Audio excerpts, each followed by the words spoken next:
Video like जरूर कर लीजिए और ऐसे वीडियो लगातार फ्री में पाने के लिए चैनल को तुरंत सब्सक्राइब कर लीजिए और बेल आइकन को जरूर टैप कर लीजिए ताकि आगे भी सारे वीडियो आपको मिलते रहे। यूट्यूब में फॉलो करते हैं तो प्लीज ये वाला फ्री टेलीग्राम चैनल जरूर ज्वाइन कर लीजिएगा। सारे नोटिफिकेशन सारे अपडेट यहीं पे आते हैं, ध्यान रखिए। नमस्कार दोस्तों आप लोगों के लिए इंडियन इकोनॉमी के मोस्ट इंपॉर्टेंट 300 एमसीक्यू आपकी हैवी डिमांड पे आ गए हैं।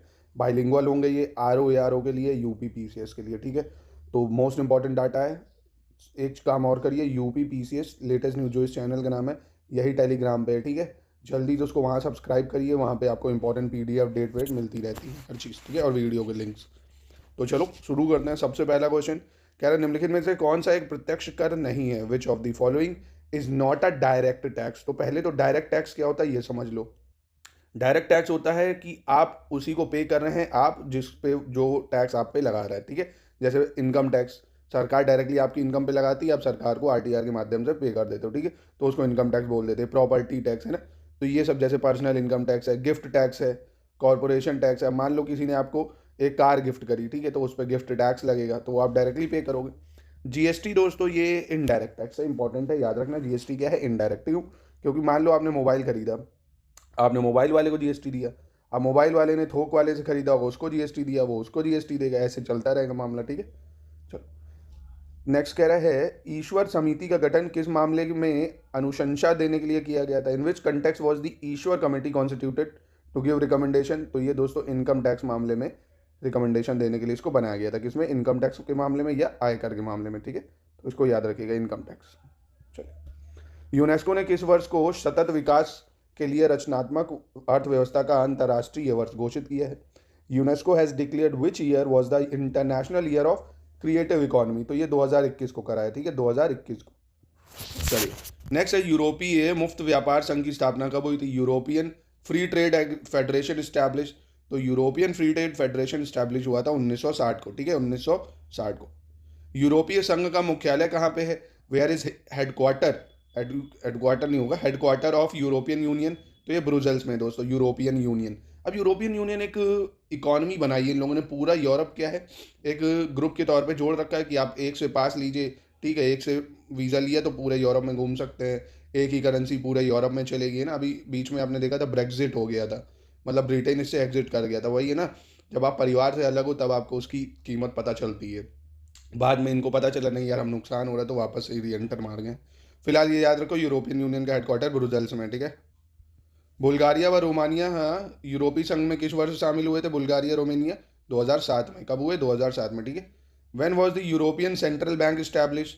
यूरोपियन सेंट्रल बैंक कब बना? 1998 में। कब बना? 1998 में। चलिए आगे बढ़ते हैं। Who was appointed as the chairman of tax reform committee? कर सुधार समिति का अध्यक्ष किसे नियुक्त किया गया था? तो कर सुधार समिति का अध्यक्ष थे राजा चिलैया। कौन थे? राजा चिलैया, ठीक है। हवाला क्या होता है दोस्तों? आपने सुना होगा ना, हवाला। हवाला में क्या होता है दोस्तों? जब आप फॉरेन एक्सचेंज करते हैं, इलीगल बिजनेस है ना, विदेशी मुद्रा विनिमय अवैध कारोबार, उसको हवाला बोलते हैं। मतलब आपके पास बहुत सारा फॉरेक्स रिजर्व है, ठीक है, और उसके पास आपके पास कोई उसका जवाब नहीं है, ना ही उसको आपने एक्सचेंज कराया, आप उसको इलीगली ट्रेड कर रहे हो, तो उसको हवाला बोला जाता है, ठीक है। विदेशी मुद्राओं का जो इलीगल ट्रेड होता है या इलीगल उसको ट्रांजेक्शन करते हो आप। चलो, Gresham law is related to? Gresham law किससे रिलेटेड है? सर्कुलेशन ऑफ करेंसी, मुद्रा का प्रचलन को बोलते हैं दोस्तों ग्राशम लॉ, ठीक है। चलो, who gave the term zero based budget? शून्य आधारित बजट शब्द को किसने दिया था दोस्तों? तो शून्य आधारित बजट दिया था दोस्तों पीटर पायर ने। किसने? Peter Pyre. और दोस्तों जीरो बेस्ड बजट का मतलब क्या होता है? इसका मतलब होता है जैसे ही हर बजट के दौरान अपने सारे खर्चों का आप क्या करेंगे? वापस से इवैल्यूएशन करेंगे, ठीक है, वापस से उसकी जांच पड़ताल करके पूरा कैसे क्या खर्चा हुआ है पूरा फ्रेश इवैल्यूएशन करना होता है। चलो, भारत में शून्य आधारित बजट प्रणाली कब अस्तित्व में आई थी? 1983 में, ठीक है। जीरो बेस्ड बजटिंग कब आई थी? 1983 में भारत में आई थी, ठीक है, कि हर साल अपने एक्सपेंसेस को वापस से इवैल्यूएट करके सब कुछ दिखाना। चलिए, Narasimha committee had recommended how many levels to make the banking structure in the country? Narasimha समिति ने देश में बैंकिंग ढांचे को कितने स्तरीय बनाने की घोषणा की थी दोस्तों? तो 4 स्तरीय बनाने की घोषणा की थी। अब दोस्तों ये 4 बैंक आपको लगेगा है कौन? तो देखो, एक तो इंटरनेशनल बैंक इन्होंने कहा रखो, पहला अंतर्राष्ट्रीय होना चाहिए इंटरनेशनल बैंक, फिर राष्ट्रीय मतलब नेशनल बैंक, ठीक है, फिर उन्होंने बोला रीजनल, है ना, जो लोकल के होते हैं रीजनल बैंक, और फिर बोला रूरल बैंक। ये 4 तरह के बैंकों का इन्होंने रिकमेंडेशन दिया था, इंटरनेशनल, नेशनल, रीजनल और रूरल, ठीक है, 4। चलो, निजी क्षेत्र में भारत का पहला निर्यात प्रोसेसिंग क्षेत्र कहाँ स्थापित किया गया? Where was India's first export processing zone stablish in the private sector? तो ये कांडला में करा गया दोस्तों, ठीक है, गुजरात में कांडला में। चलो, सहभागिता नोट किससे संबंधित है? Participatory note is related to, तो participatory note foreign institution investment को बोलते हैं, ठीक है, विदेशी संस्थागत निवेश। मान लो अब अमेजोन यहाँ पे इन्वेस्टमेंट करना चाहती है तो उसको पार्टिसिपेटरी नोट्स खरीदने पड़ेंगे, तब वो जाके इन्वेस्टमेंट कर पाएगी, ठीक है। चलिए, कह रहे लघु उद्योग विकास बैंक का मुख्यालय कहाँ है? Where is the headquarter of small industrial development bank, ठीक है, SIDB इसका फुल फॉर्म भी है, मतलब शॉर्ट में आप कह सकते हो स्मॉल इंडस्ट्रियल डेवलपमेंट बैंक। इसका हेडक्वार्टर आपको लखनऊ में मिलेगा, ठीक है। कहाँ पे? लखनऊ में, इंपॉर्टेंट है ये। चलिए, gilt edged market is related to, gilt edge market किससे संबंधित है? तो गवर्नमेंट सिक्योरिटी को जो खरीद फरोख होती है उसको गिल्ट एज मार्केट बोला जाता है। क्या बोला जाता है? Gilt edge market. अब गवर्नमेंट सिक्योरिटीज़ क्या होती हैं? जैसे मान लो गवर्नमेंट को पैसा चाहिए, ठीक है, गवर्नमेंट अपने बॉन्ड निकालेगी मार्केट में, अब उसको बड़ा इन्वेस्टर जो होगा वो बैंक वैंक होंगे, वो अपने पास खरीद लेंगे, बदले में गवर्नमेंट को पैसा दे देंगे, बाद में गवर्नमेंट इसको चुका के अपनी सिक्योरिटी वापस ले लेगी, ठीक है। इस पर कुछ इंटरेस्ट भी मिलता रहता है। चलो, तो इसको फिलहाल इतना याद रखना, गिल्ट एज मार्केट का मतलब होता है जहाँ से गवर्नमेंट सिक्योरिटीज़ खरीदी बेची जाती हैं, ठीक है।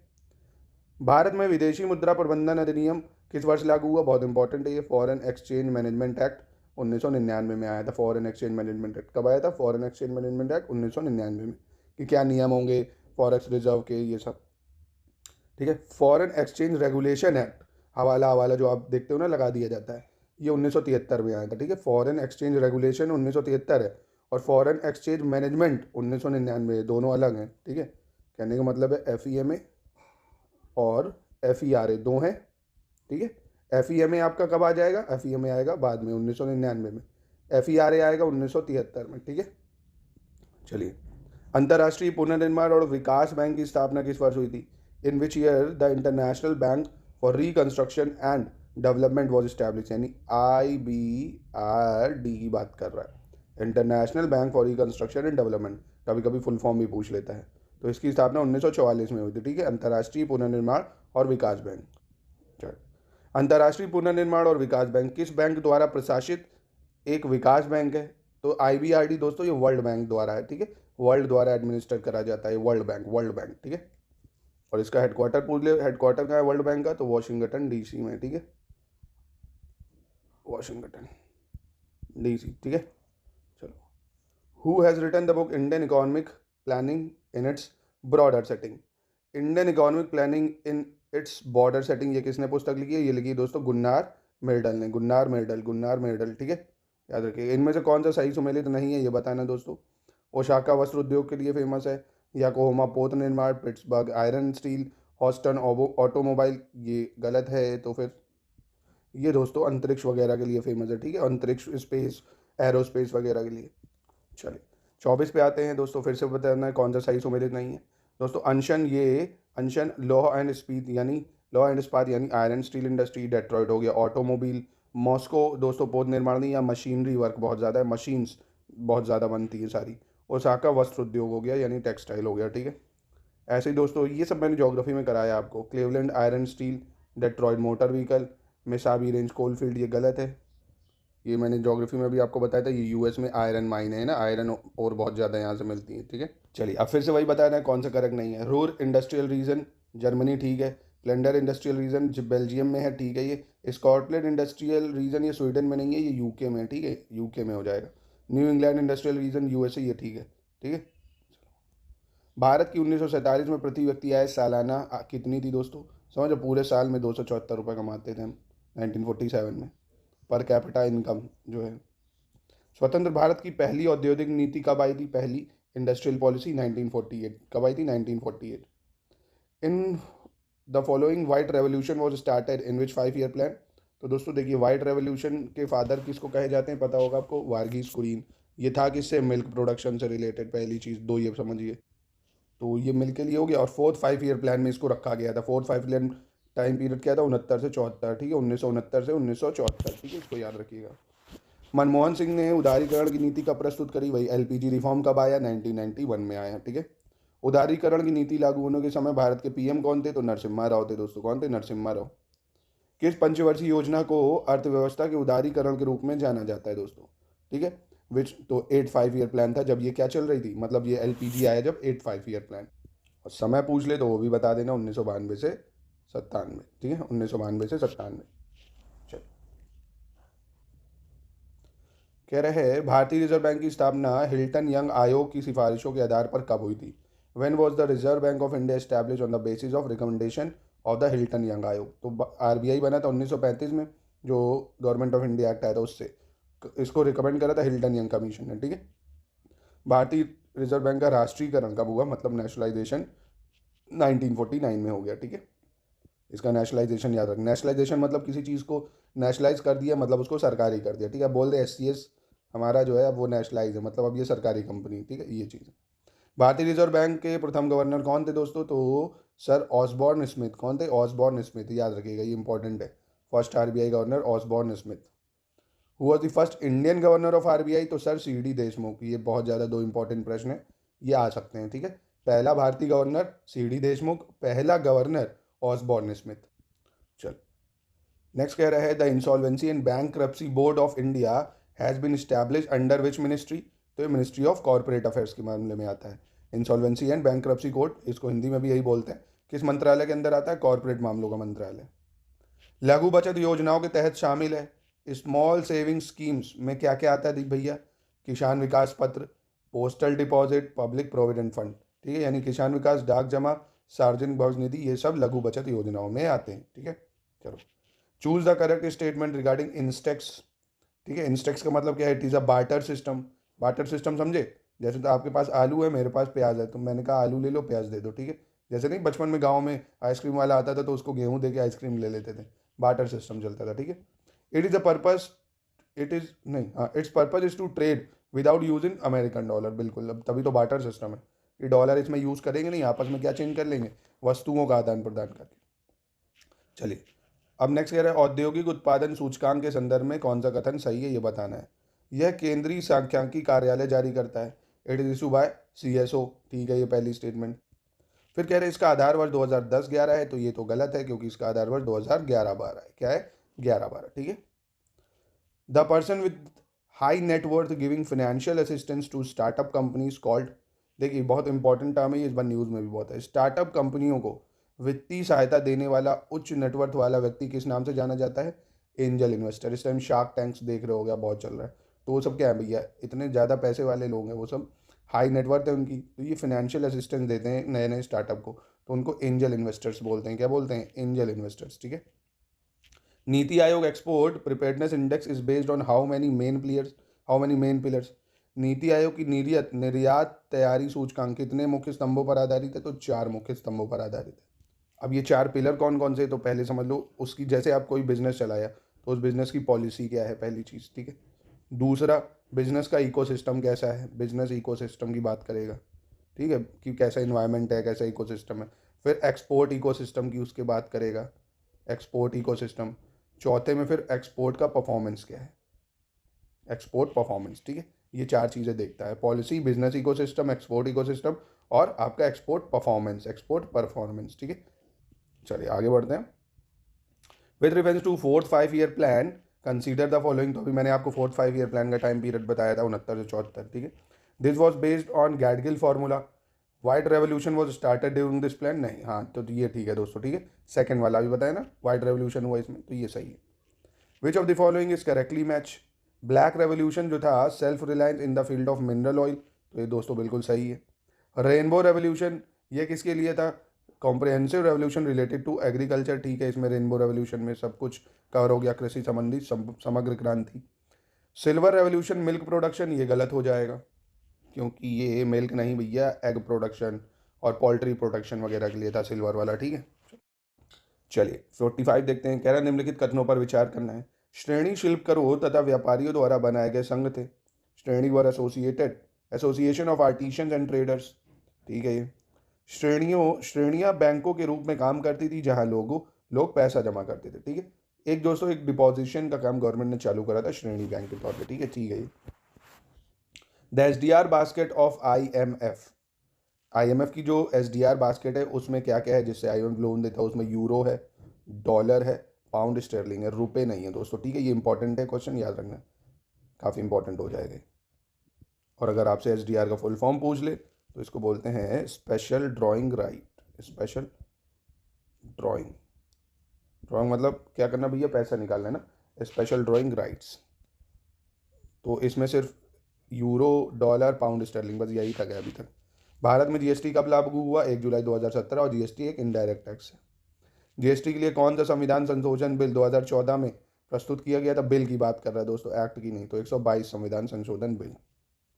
भारत में GST लागू करने का सुझाव किस समिति ने दिया था दोस्तों? तो विजय कालेकर समिति, विजय कालेकर कमेटी ने दिया था, ठीक है। GST लागू करने वाला भारत का प्रथम राज्य कौन था? तो भारत का पहला राज्य था GST इंप्लीमेंट वाला असम। कौन था? असम। और ये विजय कालेकर कमेटी जरूर याद रखना। When was GST council establish? तो ये सितंबर 2016 में GST काउंसिल भी बन गई, GST काउंसिल, ठीक है। चेयरमैन कौन होता है GST काउंसिल का? Finance minister. कौन होता है? Finance minister. On the recommendation of which committee was the rural regional bank, ठीक है, रीजनल रूरल बैंक RRB जो बने थे, ये किसने कमेटी ने रिकमेंडेशन दी थी? तो नरसिम्हम कमेटी, ठीक है, नरसिम्हन कमेटी। कृषि लागत एवं मूल्य आयोग का गठन कब किया गया था? When was trade commission agriculture cost and prices constituted? तो 1965 में करा था, ठीक है। केंद्रीय सांख्यिकी संगठन CSO की स्थापना कब हुई थी? तो ये दोस्तों 1951 में बना था CSO, ठीक है। 1951, 2 मई 1951, डेट जरूर याद रखनी है, क्योंकि देखो 2 51 भी यहाँ है, एक यहाँ है, तो 2 मई 1951, ठीक है। Who determine the support price of agricultural produce? कृषि उपज के समर्थन मूल्य का निर्धारण कौन करता है भारत में? तो commission for agricultural cost and prices. कौन करता है? कृषि लागत एवं मूल्य आयोग। ग्रीन रेवोल्यूशन कब अडॉप्ट करा गया था भैया? इंपॉर्टेंट प्रश्न है, 1966-67 में, ठीक है। 1966-67 में ग्रीन रेवोल्यूशन को अडॉप्ट करा गया था। व्हेन वॉज द किसान क्रेडिट कार्ड स्कीम लॉन्च? ये भी बहुत इंपॉर्टेंट है, इस टाइम बहुत न्यूज़ में चलती। किसान क्रेडिट कार्ड आया तो 1998 में। कब आया था? 1998 में। नरेगा योजना किस पंचवर्षीय योजना में शुरू हुई थी दोस्तों? तो नरेगा योजना शुरू हुई थी 10वीं पंचवर्षीय योजना में, और समय पूछ ले तो 2002 से 2007 था, ठीक है। चलो, नरेगा याद रखना ये। भारतीय रिजर्व बैंक के प्रथम भारतीय गवर्नर, अभी मैंने ऊपर बताया था, CD देशमुख, ठीक है। Which of the following is not included under core industry? दोस्तों कोर इंडस्ट्री में कौन इनमें से नहीं आएगा, ये बताना है। तो देखिए कोर इंडस्ट्री क्या होती है पहले ये समझ लीजिए। भारत में देखिए 8 कोर इंडस्ट्री है। कितनी है? 8 कोर इंडस्ट्री है, ठीक है, जो बहुत ज़्यादा मतलब प्रोडक्शन करती हैं और काफ़ी ज़्यादा पैसा भी बना के सरकार को देती है। एक तो कोल है, पहली चीज़। क्रूड ऑयल ले सकते हो, कोल हो गया, क्रूड ऑयल हो गया, नेचुरल गैस है, नेचुरल गैस हो गया, ठीक है। रिफाइनरीज आपने सुनी होंगी ना, रिफाइनरी प्रोडक्शन जो होता है, रिफाइनरी प्रोडक्ट्स। फर्टिलाइज़र बहुत बड़ा है, फर्टिलाइज़र्स, ठीक है। स्टील, सीमेंट और बिजली यानी इलेक्ट्रिसिटी, ये सब कोर इंडस्ट्री, ठीक है। ये नहीं होगा, coal, fertiliser, cement, electricity, steel, natural gas, crude oil, ठीक है। भारत का सबसे बड़ा व्यापारिक बैंक कौन सा है? The largest commercial bank of India? तो SBI है, ठीक है। एशियाई विकास बैंक का मुख्यालय कहाँ स्थित है दोस्तों? तो हेडक्वार्टर जो है एशियन डेवलपमेंट बैंक का मनीला में है, फिलीपींस में। उत्तर प्रदेश में कृषक समृद्धि आयोग की स्थापना कब हुई थी? तो ये हुई थी 2017 में, ठीक है। Uttar Pradesh agriculture diversification project was sponsored in Uttar Pradesh by? तो इसको वर्ल्ड बैंक ने दोस्तों स्पॉन्सर करा है, उत्तर प्रदेश कृषि विविधीकरण परियोजना प्रणाली को। वस्तु एवं सेवा कर एक टास्क फोर्स द्वारा प्रस्तावित किया गया था, इसके अध्यक्ष कौन थे दोस्तों? जो गुड्स एंड सर्विस टैक्स था, विजय केलेकर। अभी देखा ना, विजय केलेकर। 11वीं पंचवर्षीय योजना कब शुरू हुई? तो 2007 से 2012 में, ठीक है, 2007 से 12। केंद्रीय बजट के बाद भारत का पहला कौन सा राज्य है जिसने पेपरलेस बजट पेश किया है? Which is the first state in India after the union to present paperless budget? Uttar Pradesh इस बार का पूरा बजट जो रहा है वो पेपरलेस बजट रहा है, ठीक है। अब आपके दिमाग में क्या ये आ रहा है क्या कि पेपरलेस बजट का मतलब सरकार लेखा जोखा ही नहीं देगी, हवा में बजट चलेगा? नहीं, टैबलेट सिस्टम चला है ना, पार्लियामेंट में भी सब टैबलेट सिस्टम चल गया है, और यूपी विधानसभा में भी सब टैबलेट लगे हुए हैं, तो सब डिजिटल है, सब सामने टेबल में आ रहा है, ठीक है, कागज़ की बचत होगी जिससे। उत्तर प्रदेश में वैकल्पिक ऊर्जा विकास संस्थान का गठन किस वर्ष किया गया था दोस्तों? ठीक है, non conventional energy development agency, तो ये 1983 में किया गया था, ठीक है। Headquarter of international organization for migration is located in Geneva, ठीक है, पहली चीज़ तो याद रखना, international organization for migration, Hindi में भी इसको ही कहेंगे, इसका हेडक्वार्टर जेनेवा में है, स्विट्जरलैंड में। बना कब था ये? 1951 में। 1867-68 में भारत में प्रति व्यक्ति आय 20 रुपये थी, ठीक है, समझ लो 20 रुपये थी। पहली बार इसकी गणना डैश द्वारा की गई, तो ये दादा भाई नौरोजी ने की थी ना। इन्होंने फिर एक बुक भी नहीं, एक थ्योरी दी थी, नहीं ड्रेन थ्योरी दी थी इन्होंने। क्या दी थी? ड्रेन थ्योरी इन्होंने दी थी, नहीं ब्रेन ड्रेन नहीं, ड्रेन थ्योरी दी थी कि हमारी वेल्थ बाहर जा रही है। Poverty and un British rule in India इन्होंने दिया था, ठीक है। किस अर्थशास्त्री ने भारत में पहले वैज्ञानिक दृष्टि से राष्ट्रीय आय की गणना की थी, ठीक है। Was the first person to use scientific method to calculate national income in India. तो ये करी थी VK RV राव ने, ठीक है। VK RV राव, नाम बहुत लंबा है। चलिए सॉरी, आगे बढ़ते हैं। What was the target of growth rate in the first 5 year plan? तो पहला 5 ईयर प्लान था 1951 से 56 में, ठीक है। और ये पूरा किस पे बेस्ड था? हैरोल्ड टोमर मॉडल, मतलब पूरा फोकस एग्रीकल्चर पे करा गया था। और इसमें ग्रोथ रेट एक्सपेक्ट करी थी 2.1%, ठीक है। How many industries were reserve for the public sector in industrial policy 1956? औद्योगिक नीति 1956 के सार्वजनिक क्षेत्र के लिए कुल कितने उद्योग आरक्षित थे? तो 17 उद्योग आरक्षित थे, ठीक है, 17। भारत में पूर्व की तरफ देखो नीति निम्नलिखित में से किस प्रधानमंत्री द्वारा प्रारंभ की गई थी? ठीक है, द लुक ईस्ट पॉलिसी। आज भी देखते हो ना, मतलब अब तो मोदी सरकार काफ़ी उधर ध्यान दे रही है, ऐसा मुझे लगता है। नहीं तो नॉर्थ ईस्ट की तरफ कोई सरकार ध्यान नहीं देती थी, तो इसलिए लुक ईस्ट पॉलिसी चली थी, PV नरसिम्हा राव ने चलाई थी। 1949 में गठित राष्ट्रीय आय समिति के अध्यक्ष कौन थे? ठीक है, chairman of national income committee, तो ये PC महालनोबिस थे, ठीक है, जिनको सेकेंड 5 ईयर प्लान में इनका बहुत बड़ा रोल रहा है, ठीक है, और इन्हीं के नाम पे है 29 जून को, इसीलिए हम स्टैटिस्टिक्स डे भी मनाते हैं। Who is the Pioneer of liberation of Indian economy? तो वही मनमोहन सिंह जी, जिन्होंने LPG रिफॉर्म लाया 1991 में। निम्नलिखित में से कौन सी FDI और FII से संबंधित समिति है? Which of the following are the committee related to FDI and FII? तो ये अरविंद मायाराम समिति। कौन सी? अरविंद मायाराम कमेटी। एक क्षेत्रीय ग्रामीण बैंक में भारत सरकार का हिस्सा कितना होता है दोस्तों? In a regional rural bank the government of India share is 50%, समझ लो गवर्नमेंट का ही शेयर होता है इसमें। निम्नलिखित में से कौन सा एक आर्थिक वृद्धि का अन्य सूचक है? Which of the following is another indicator of economic growth? तो GDP at a constant rate. हम लोग किस पे देखते हैं? स्थिर कीमतों पर सकल घरेलू उत्पाद, ठीक है, कांस्टेंट रेट पे देखते हैं, करंट प्राइस पे नहीं देखते हैं, ठीक है। चलिए 81 देखते, कह रहा है in which 5 year plan the Gadgil formula was introduced for determining the allocation of central assistance for state plans in India? Bharat में राज्य योजनाओं के लिए केंद्रीय सहायता के आवंटन के निर्धारण के लिए गैडगिल फार्मूला किस पंचवर्षीय योजना पेश किया गया? तो चतुर्थ योजना या फोर्थ 5 ईयर प्लान, ठीक है। और अगर पूछे Gadgil plan which 5 year plan is called Gadgil plan, Gadgil plan कहते किसको है? तो थर्ड 5 ईयर प्लान को गैडगिल प्लान कहने, दोनों अलग चीज़ें हैं, ठीक है, कंफ्यूज मत होइएगा। अगर पूछेगा कि गैडगिल फार्मूला कब यूज़ किया गया इन योजनाओं के लिए, तो फोर्थ है। इंट्रोड्यूस कब हुआ, मतलब किस 5 ईयर प्लान को गैडगिल प्लान कहते हैं? तो वो थर्ड 5 ईयर प्लान, ठीक है, दोनों अलग चीज़ें मेरे भाई। चलिए 1955 the village and small industry committee also known as dash looked into the possibility of using small scale industries to promote rural bank. तो ये कार्वे कमेटी थी, ठीक है। 1955 में ग्राम और लघु उद्योग समिति, जिसे कार्वे समिति भी कहा जाता है, ने ग्रामीण विकास को बढ़ावा देने के लिए लघु उद्योगों के उपयोग की संभावना पर ध्यान दिया था, ठीक है, तो कार्वे समिति याद रखिएगा। विच of the following element is not involve in the circular flow of income in a normal economy? ठीक है, goods and service, factor, payment, expenses या डेप्रिसिएशन? वस्तु और सेवा कर, भुगतान, खर्च और मूल्यह्रास। तो दोस्तों डेप्रिसिएशन कहाँ लगता है? अब मान लो आपने 50,000 का फ़ोन खरीदा, अब उसकी कीमत 20,000 रख गई, तो 30,000 सरकार डेप्रिशिएट हुआ वो थोड़ी जोड़ती है ना, डेप्रिसिएशन का भी नहीं जोड़ा जाता इकोनॉमी में। चलिए आगे बढ़ते हैं। कह रहा है net national product can be calculated by subtracting depreciation from, मतलब आपको NNP निकालना है। अगर NNP का मतलब शुद्ध राष्ट्रीय उत्पाद, नेट नेशनल प्रोडक्ट, तो क्या करना पड़ता है हमें करना पड़ता है ये जो GNP होता है, सकल राष्ट्रीय उत्पाद, इसमें हमें डेप्रिसिएशन को माइनस करना पड़ता है, ठीक है। तो NNP का फॉर्मूला होता है GNP माइनस डेप्रिसिएशन। क्या होता है? GNP माइनस डेप्रिसिएशन, ठीक है। Which of the following is primarily an economic union of the post-Soviet state located in Eastern Europe, Western Asia and Central Asia? समझ गए ना, वही यूरेशियन इकोनॉमिक यूनियन है।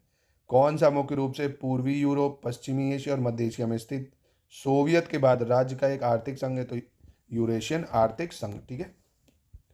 डिजिटल इंडिया कॉरपोरेशन एक गैर लाभकारी कंपनी है जिसकी स्थापना किसने करी थी दोस्तों?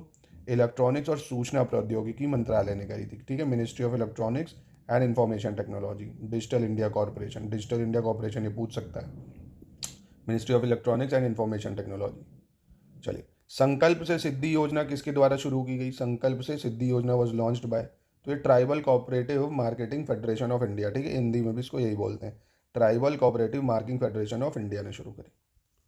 चलिए 89 देख लेते हैं। When was the digital single market strategy adopted by European union, ठीक है, यूरोपीय संघ द्वारा डिजिटल सिंगल मार्केट स्ट्रैटेजी को कब अपनाया गया? तो मई 2015 में, ठीक है।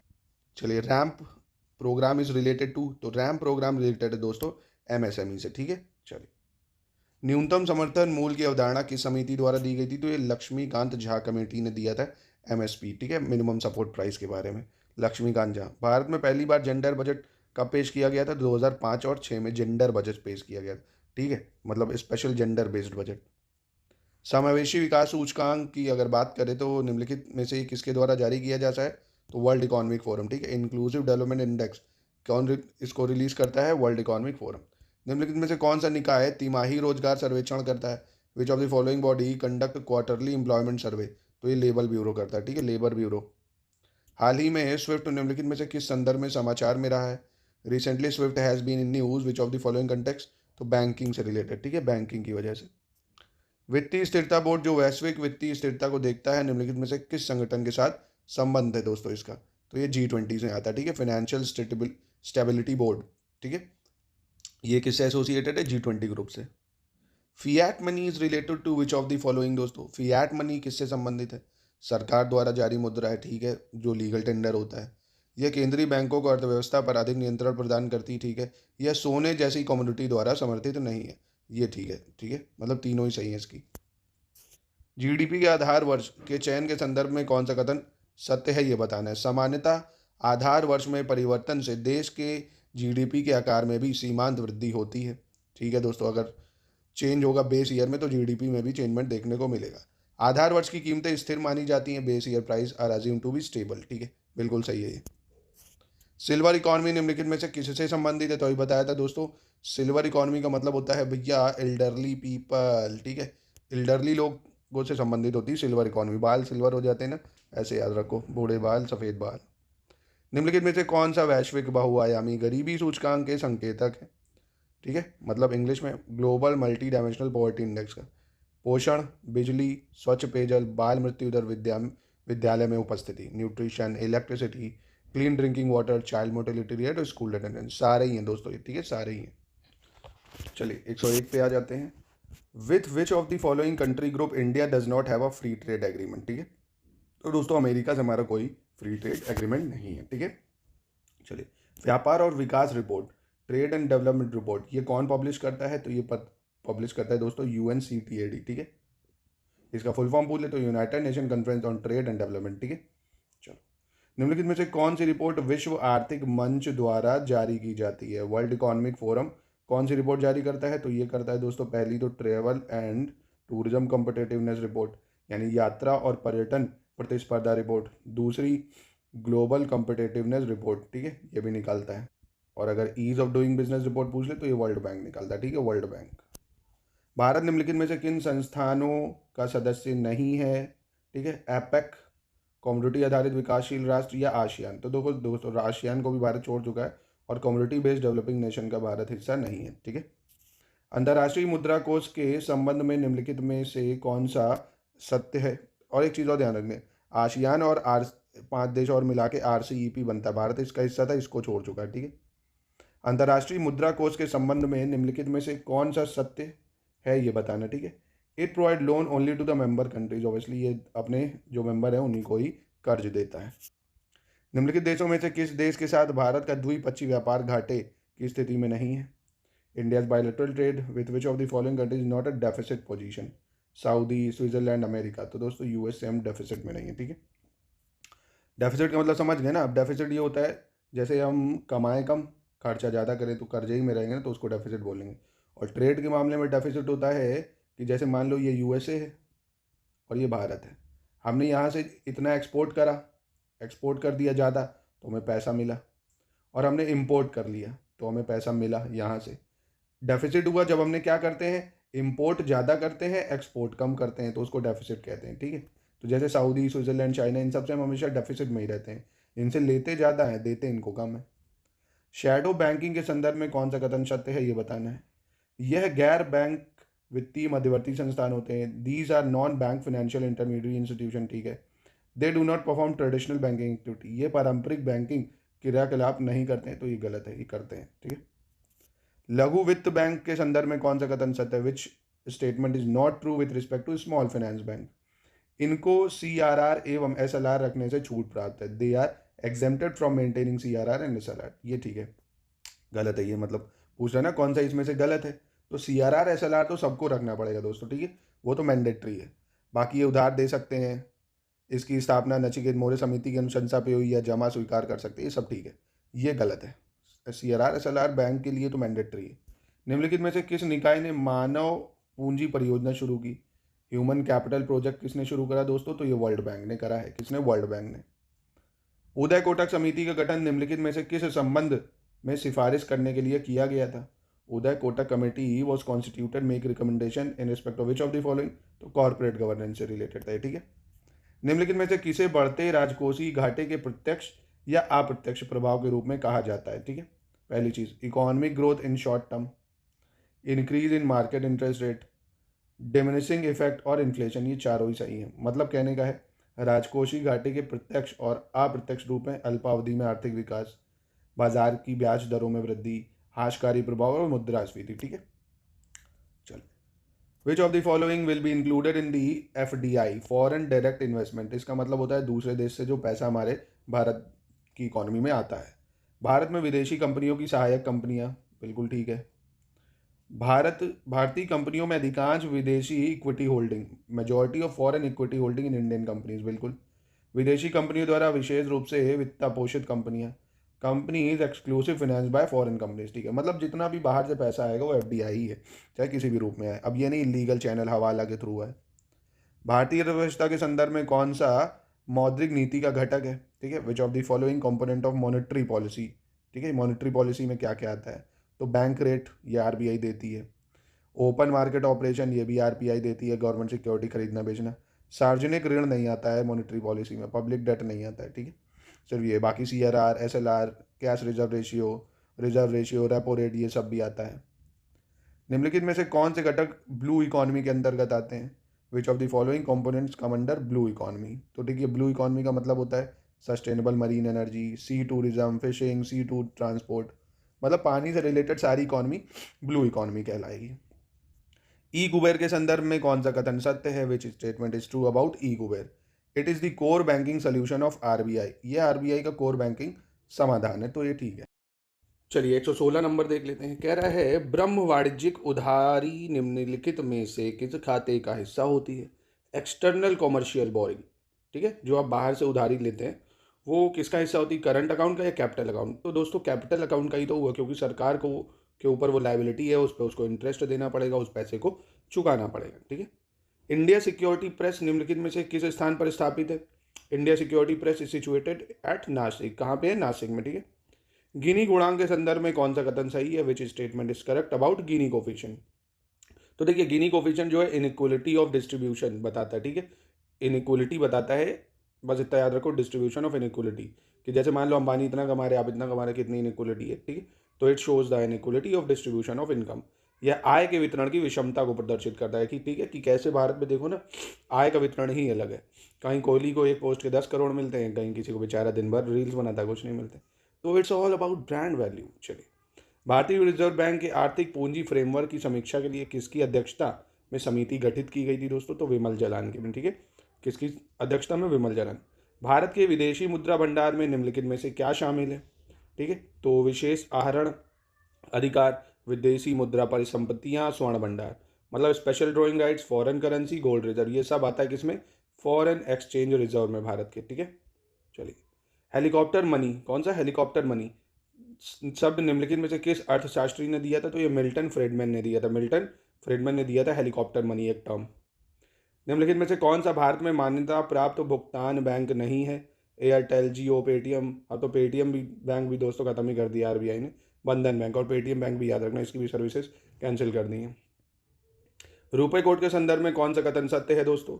रुपए कोड को किसने बनाया है? एनपीसीआई ने बनाया, ठीक है, national payment corporation of India, रुपए पेमेंट एनपीसीआई। चलिए, समेकित कोष में निम्नलिखित में क्या शामिल होता है? Which of the following is included in consolidated fund. महत्वपूर्ण है ये, पॉलिटी में भी पूछ सकता है आपसे, ठीक है। चलिए, सरकार की समस्त राजस्व प्राप्तियां, जितना भी सरकार रेवेन्यू प्राप्त करती है वो सरकार द्वारा जारी किए गए ट्रेजरी बिल्स, गवर्नमेंट सिक्योरिटी, ये भी सब होती हैं। सरकार द्वारा वसूले गए ऋण, ये सब आते हैं किसमें? कंसोलिडेटेड फंड ऑफ इंडिया में। मौद्रिक नीति समिति के संबंध में निम्नलिखित में से कौन सा कथन सत्य है? और एक सेकंड, इसको बताने पर एक चीज़ ये भी सोच लो, कहीं इसका आर्टिकल ना पूछ ले, तो आर्टिकल 266 में है, ये भी याद रख लो, ठीक है, 266। चलो, अब इसमें बताना है दोस्तों, मॉनेटरी पॉलिसी से रिलेटेड कौन सा कथन सत्य है इसमें से। मॉनेटरी पॉलिसी में या मौद्रिक नीति समिति में 6 सदस्य होते हैं, ठीक है। इसके 3 सदस्य सरकार नियुक्त करती है, इसके अध्यक्ष आरबीआई गवर्नर होते हैं, तो ये बहुत इंपॉर्टेंट है, इसको याद रखिएगा। चलिए नेक्स्ट, निम्नलिखित में से किन किन व्ययों को राजस्व व्यय के अंतर्गत शामिल करते हैं, ठीक है। राजस्व व्यय में क्या क्या आता है? मतलब अब जो सरकार रेवेन्यू कमाती है उसमें कहाँ कहाँ खर्चा करती है? ब्याज देती है, इंटरेस्ट पेमेंट, सब्सिडी देती है, सैलरी और पेंशन देती है, पेट्रोल सब्सिडी, तो सब इसमें आ जाएगा दोस्तों, ठीक है। चलिए अब देखते हैं 127 कह रहा है isoquant is related to which of the following. Isoquant का मतलब क्या होता है दोस्तों?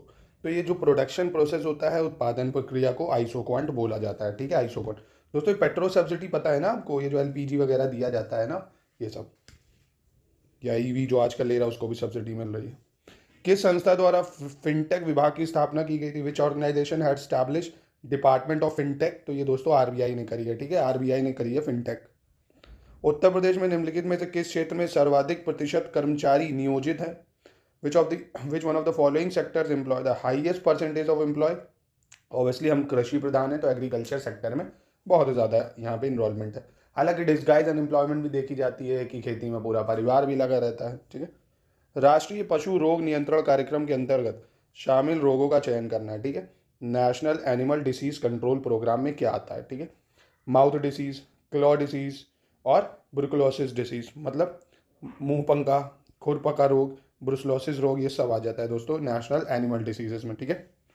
डब्ल्यूटीओ का पूर्ण नाम क्या था? तो इससे पहले इसका नाम गैट था, बाद में ये डब्ल्यूटीओ बन गया। और कब बना अगर पूछ ले तो 1992 के आसपास बना था शायद, नहीं 1995 था, एग्जैक्टली 1995, क्योंकि गैट तो 1948 में बना था, 1948, बाद में 1995 में कन्वर्ट होके वर्ल्ड ट्रेड ऑर्गेनाइजेशन बन गया था। और इसका हेडक्वार्टर पूछ ले दोस्तों तो क्या बताओगे? जिनेवा में है, ठीक है। जिनेवा कहाँ है? स्विट्जरलैंड में, ठीक है। चलिए, stand up India scheme is being operated by which ministry? Important है ये। स्टैंड अप इंडिया स्कीम को किसने चलाया है? तो वित्त मंत्रालय या फाइनेंस मिनिस्ट्री ने चलाया, ठीक है। कौन सी आर्थिक प्रणालियां आमतौर पर आर्थिक नीतियां बनाने के लिए योजना बनाने को प्राथमिकता देती है? तो socialist and Marxist mixed economy, ठीक है। देखिए, मिक्स्ड इकोनॉमी क्या होता है? प्राइवेट सेक्टर भी चल रहा है और आपका गवर्नमेंट सेक्टर भी चल रहा है, मतलब एक्सिस बैंक भी काम कर रही है, एसबीआई भी काम कर रही है, ठीक है। ये सब होता है मिक्स सेक्टर, ठीक है। प्राइवेट में सिर्फ प्राइवेट रहेगी, सरकारी कोई कंपनी रहेगी, ठीक है। What was the major approach of the second 5 year plan? तो इंडस्ट्री थी दोस्तों, है ना, तो ये लिखा ही हुआ देखो, हैवी इंडस्ट्री, मानोलोबिस प्लान। चलो 135 में सही कथन को चुनना है, कौन सा कथन सही है? बनाना रिपब्लिक एक राजनीतिक रूप से अस्थिर देश होता है जिसकी अर्थव्यवस्था एकल उत्पाद के निर्यात पर निर्भर करती है। तो एक बनाना रिपब्लिक जो है is a politically unstable country with an economy dependent on export of a single product, ठीक है। तो उसको बनाना रिपब्लिक बोला जाता है। बनाना रिपब्लिक का मतलब जिसकी इकोनॉमी पूरी तरह से एक्सपोर्ट पर डिपेंडेंट हो, ठीक है। और बनाना रिपब्लिक में सामाजिक वर्ग धन के आधार पर विभाजित होते हैं। Banana republic have social classes divided by wealth, ठीक है। 7वीं पंचवर्षीय योजना निम्नलिखित में से किस समय अवधि के लिए थी? तो 7th 5 ईयर प्लान था 85 से 90, ठीक है, 85 से 90 में। मौसमी बेरोजगारी के संबंध में कथन सही कौन सा ही आराम से बता सकते हो? Seasonal unemployment. अब सीजनली मानो बाई चांस अभी गेहूं की कटाई होनी तो काफ़ी सारे लेबर मिल जाएंगे, आम की खेती होनी मतलब आम कटने तो अब आम की बिक्री बढ़ेगी तो वो भी मिलेंगे, इस तरह की। मतलब ये तब होती है जब साल के कुछ महीनों के दौरान लोगों को नौकरी नहीं मिलती है, ऑब्वियसली तो सीजनल हो गई। मुद्रा आपूर्ति की निम्नलिखित में से कौन सी विधि सबसे कम तरल है? Which of the following method of money supply is least liquid? दोस्तों तो लीस्ट लिक्विड है M4 मनी। कौन सा मनी? M4 मनी, ठीक है। और इसमें अगर पूछ ले मोस्ट लिक्विड कौन से होता है, मतलब सबसे ज़्यादा कैश किस में होता है, तो वो दोस्तों M1 मनी होता है, ठीक है। कौन सा मनी होता है? M1। और M1 और M2 को मिला के नैरो मनी भी बोला जाता है। क्या बोला जाता है? नैरो मनी, ठीक है, याद रखिएगा इसको। और M3 और M4 को मिला के ब्रॉड मनी बोलते हैं। क्या बोलते हैं? Broad money. ये सब इकोनॉमी अगर आपने पढ़ी तो ही समझ में आएगा, अब एक टाइम में इतनी जल्दी इसको नहीं समझा सकता। इकोनॉमी का अलग से लेक्चर लिया जाएगा, ठीक है। जब अगर आप यूपी पीसीएस की तैयारी करना चाहते हैं तो कंप्लीट तैयारी आपको मिल जाएगी। इतने कम समय में इतना सब बताना मुश्किल होता है। चलिए, निम्नलिखित में से किसने 2023 में मूल्य प्रवाह 2.0 दिशा निर्देश जारी किए हैं? तो ये करें यूजीसी ने। किसने करें? यूजीसी ने, ठीक है। सकल घरेलू उत्पाद और कल्याण के बारे में निम्नलिखित में से कौन सा कथन गलत है, ये बताना है दोस्तों। GDP, if GDP is rising the welfare may not rise equally. यदि सकल घरेलू उत्पाद बढ़ रहा है तो कल्याण भी समान रूप से नहीं बढ़ सकता। तो ये स्टेटमेंट गलत है दोस्तों, वो तो बढ़ सकता है। सकल घरेलू उत्पाद और कल्याण दोनों एक दूसरे से संबंधित नहीं है। तो दोस्तों ऐसा कैसे हो सकता है? इनकरेक्ट है। जीडीपी और वेलफेयर तो कनेक्ट होंगे, जीडीपी बढ़ेगी तो वेलफेयर तो बढ़ेगा, पर ये हमेशा सही भी नहीं होता है, पर हाँ गलत भी नहीं है, ठीक है। तो यानी ये दो वाला इनकरेक्ट है स्टेटमेंट, क्योंकि ये वाला तो सही है, जीडीपी बढ़ेगी तो welfare may not rise equally, ऐसा नहीं है भाई। जीडीपी बढ़ने का मतलब ये भी तो हो सकता है कि एक ही सेक्टर बढ़ रहा है, दूसरा सेक्टर नहीं बढ़ रहा है।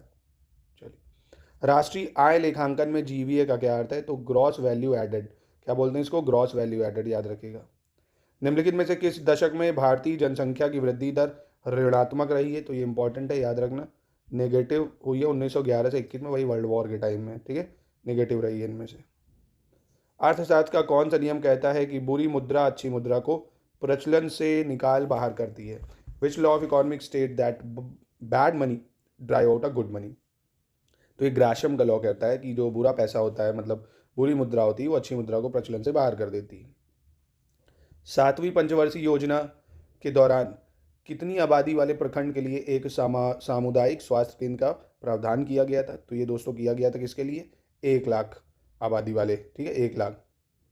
चलिए, कह रहा है 145, देखते हैं। निम्नलिखित में से किस पंचवर्षीय योजना के दौरान संसद द्वारा प्रथम राष्ट्रीय स्वास्थ्य नीति को अपनाया गया था?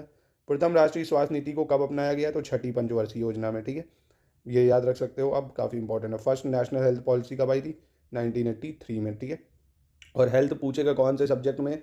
तो हेल्थ हालांकि स्टेट सब्जेक्ट है, ठीक है, राजनीति में 7वीं अनुसूची में। निम्नलिखित में से किस अंतर्राष्ट्रीय संगठन का मुख्यालय जर्मनी बर्लिन में है दोस्तों? तो दोस्तों इनमें से ट्रांसपेरेंसी इंटरनेशनल का हेडक्वार्टर कहाँ है? जर्मनी बर्लिन में। और अगर पूछ ले आपका यूएनडीपी का कहाँ है, तो आप बताओगे न्यूयॉर्क में है, यूएसए में। आसियान का कहाँ है? जकार्ता में है दोस्तों, Jakarta Indonesia. UNEP Nairobi Kenya, ठीक है। ये सब भी पता होना चाहिए, पूछ सकता है। चलो भैया आगे चलते हैं। निम्नलिखित में से किस समिति ने यह सुझाव दिया कि उपभोक्ता मूल्य सूचकांक की गणना कैलोरी की खपत के आधार पर की जानी चाहिए? विच of the following committee had recommended that consumer price index should be calculated on the basis of calorie consumption? तो ये लकदा वाला कमेटी ने बोला था। किसने? लकदा वाला कमेटी ने, ठीक है। चलिए, निम्नलिखित में से किस पंचवर्षीय योजना के दौरान सामुदायिक स्वास्थ्य कर्मचारी योजना, कौन सी? सामुदायिक स्वास्थ्य कर्मचारी योजना शुरू की गई थी? सामुदायिक स्वास्थ्य कर्मचारी योजना कब शुरू की गई? तो ये 5वें है ना, 5th 5 ईयर प्लान में, ठीक है, याद रखिएगा, 1977। चलिए, प्रथम पंचवर्षीय योजना के दौरान 1951 में भारत ग्रामीण विद्युतीकरण का एक नियोजन कार्यक्रम रूप में लिया गया था, ठीक है। रूरल इलेक्ट्रिफिकेशन कब आया था दोस्तों? First in India, first during the 1951 5 year plan, ठीक है, पहली बार। क्योंकि दोस्तों हम लोगों ने पूरा पहला प्लान रूरल के लिए ही रखा था, एग्रीकल्चर में इलेक्ट्रिसिटी ये सब प्रोवाइड कराई जाएगी। ऐसी वस्तुएं जो टिकाऊ प्रकृति की होती हैं और जिनका उत्पादन प्रक्रिया में उपयोग होता है उनको क्या कह लेते हैं? पूंजीगत वस्तुएं, ये कैपिटल गुड्स, ठीक है भाई। जो आपको कमा के देगा वो आपके लिए कैपिटल हुआ ना।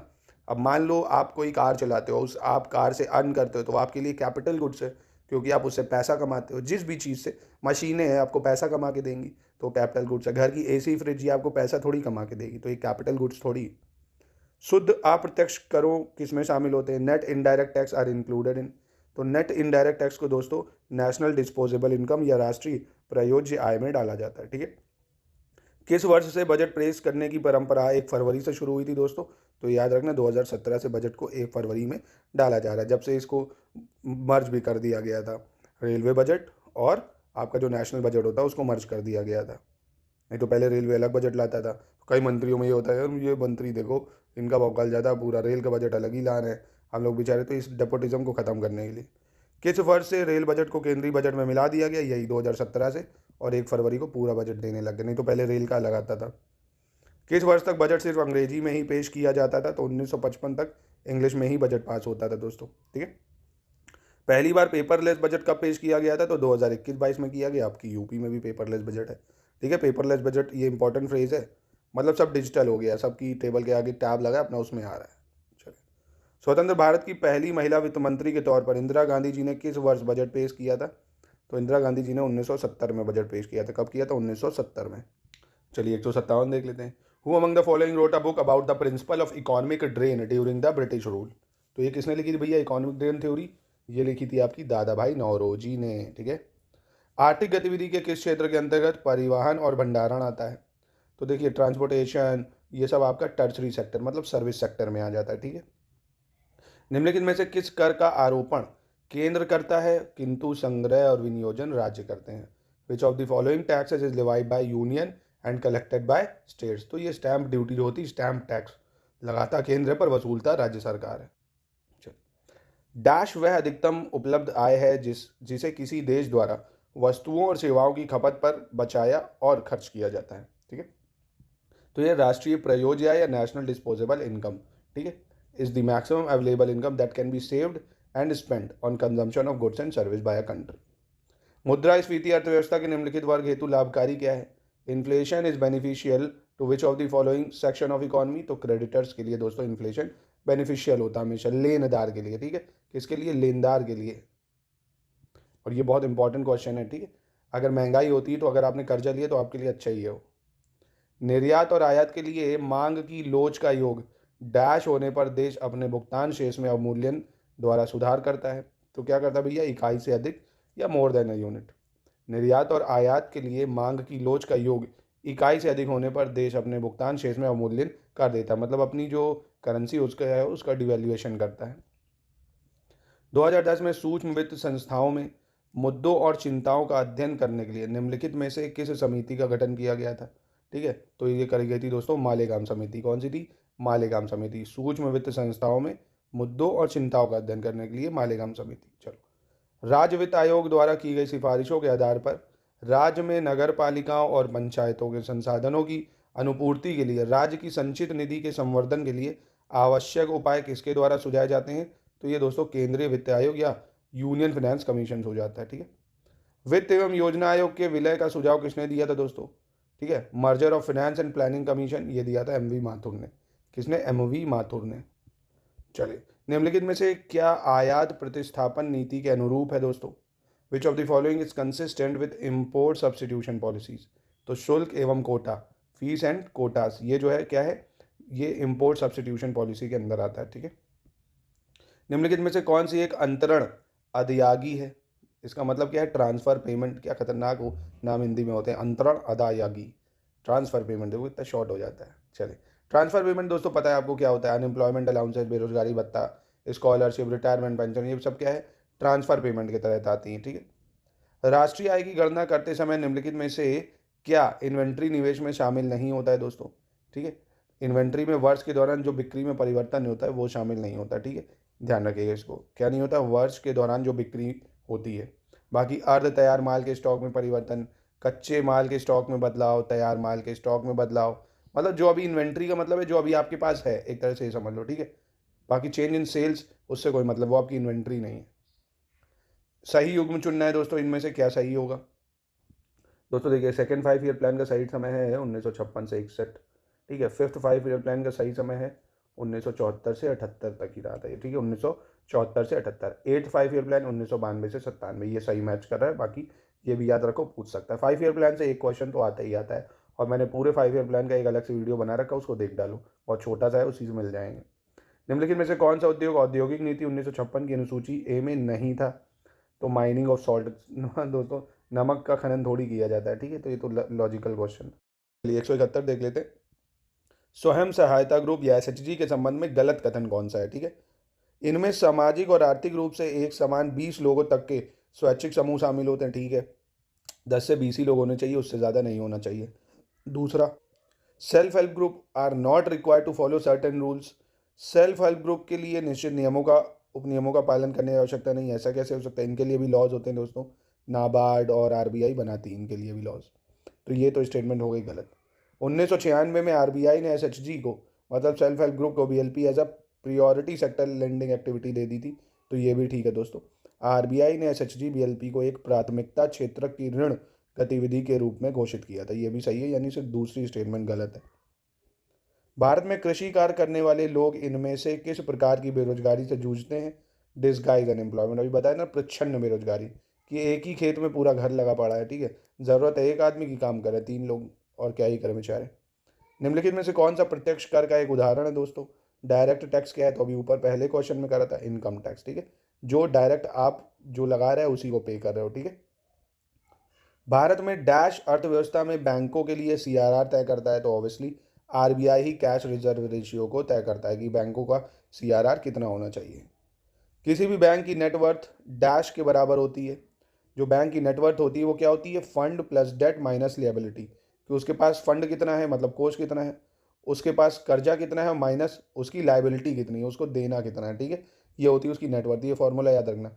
उसके पास, मान लो किसी बैंक के पास 10 लाख करोड़ रुपए है, ठीक है, उसमें से उसका कर्जा जो है वो 1100 रुपये, 1100 करोड़ मान लेते हैं, ठीक है, 10 लाख करोड़, 1100 करोड़। अब लाइबिलिटी उसको कितना देना है, ये हुई उसकी नेटवर्थ, ठीक। इनमें से कौन सा औपचारिक क्षेत्र के तहत एक पारंपरिक कमजोर वर्ग ऋणदान है? तो व्यावसायिक बैंक प्राथमिकता क्षेत्रक ऋणदान, ठीक है, commercial bank priority sector lending. चलिए 127 पे आते हैं।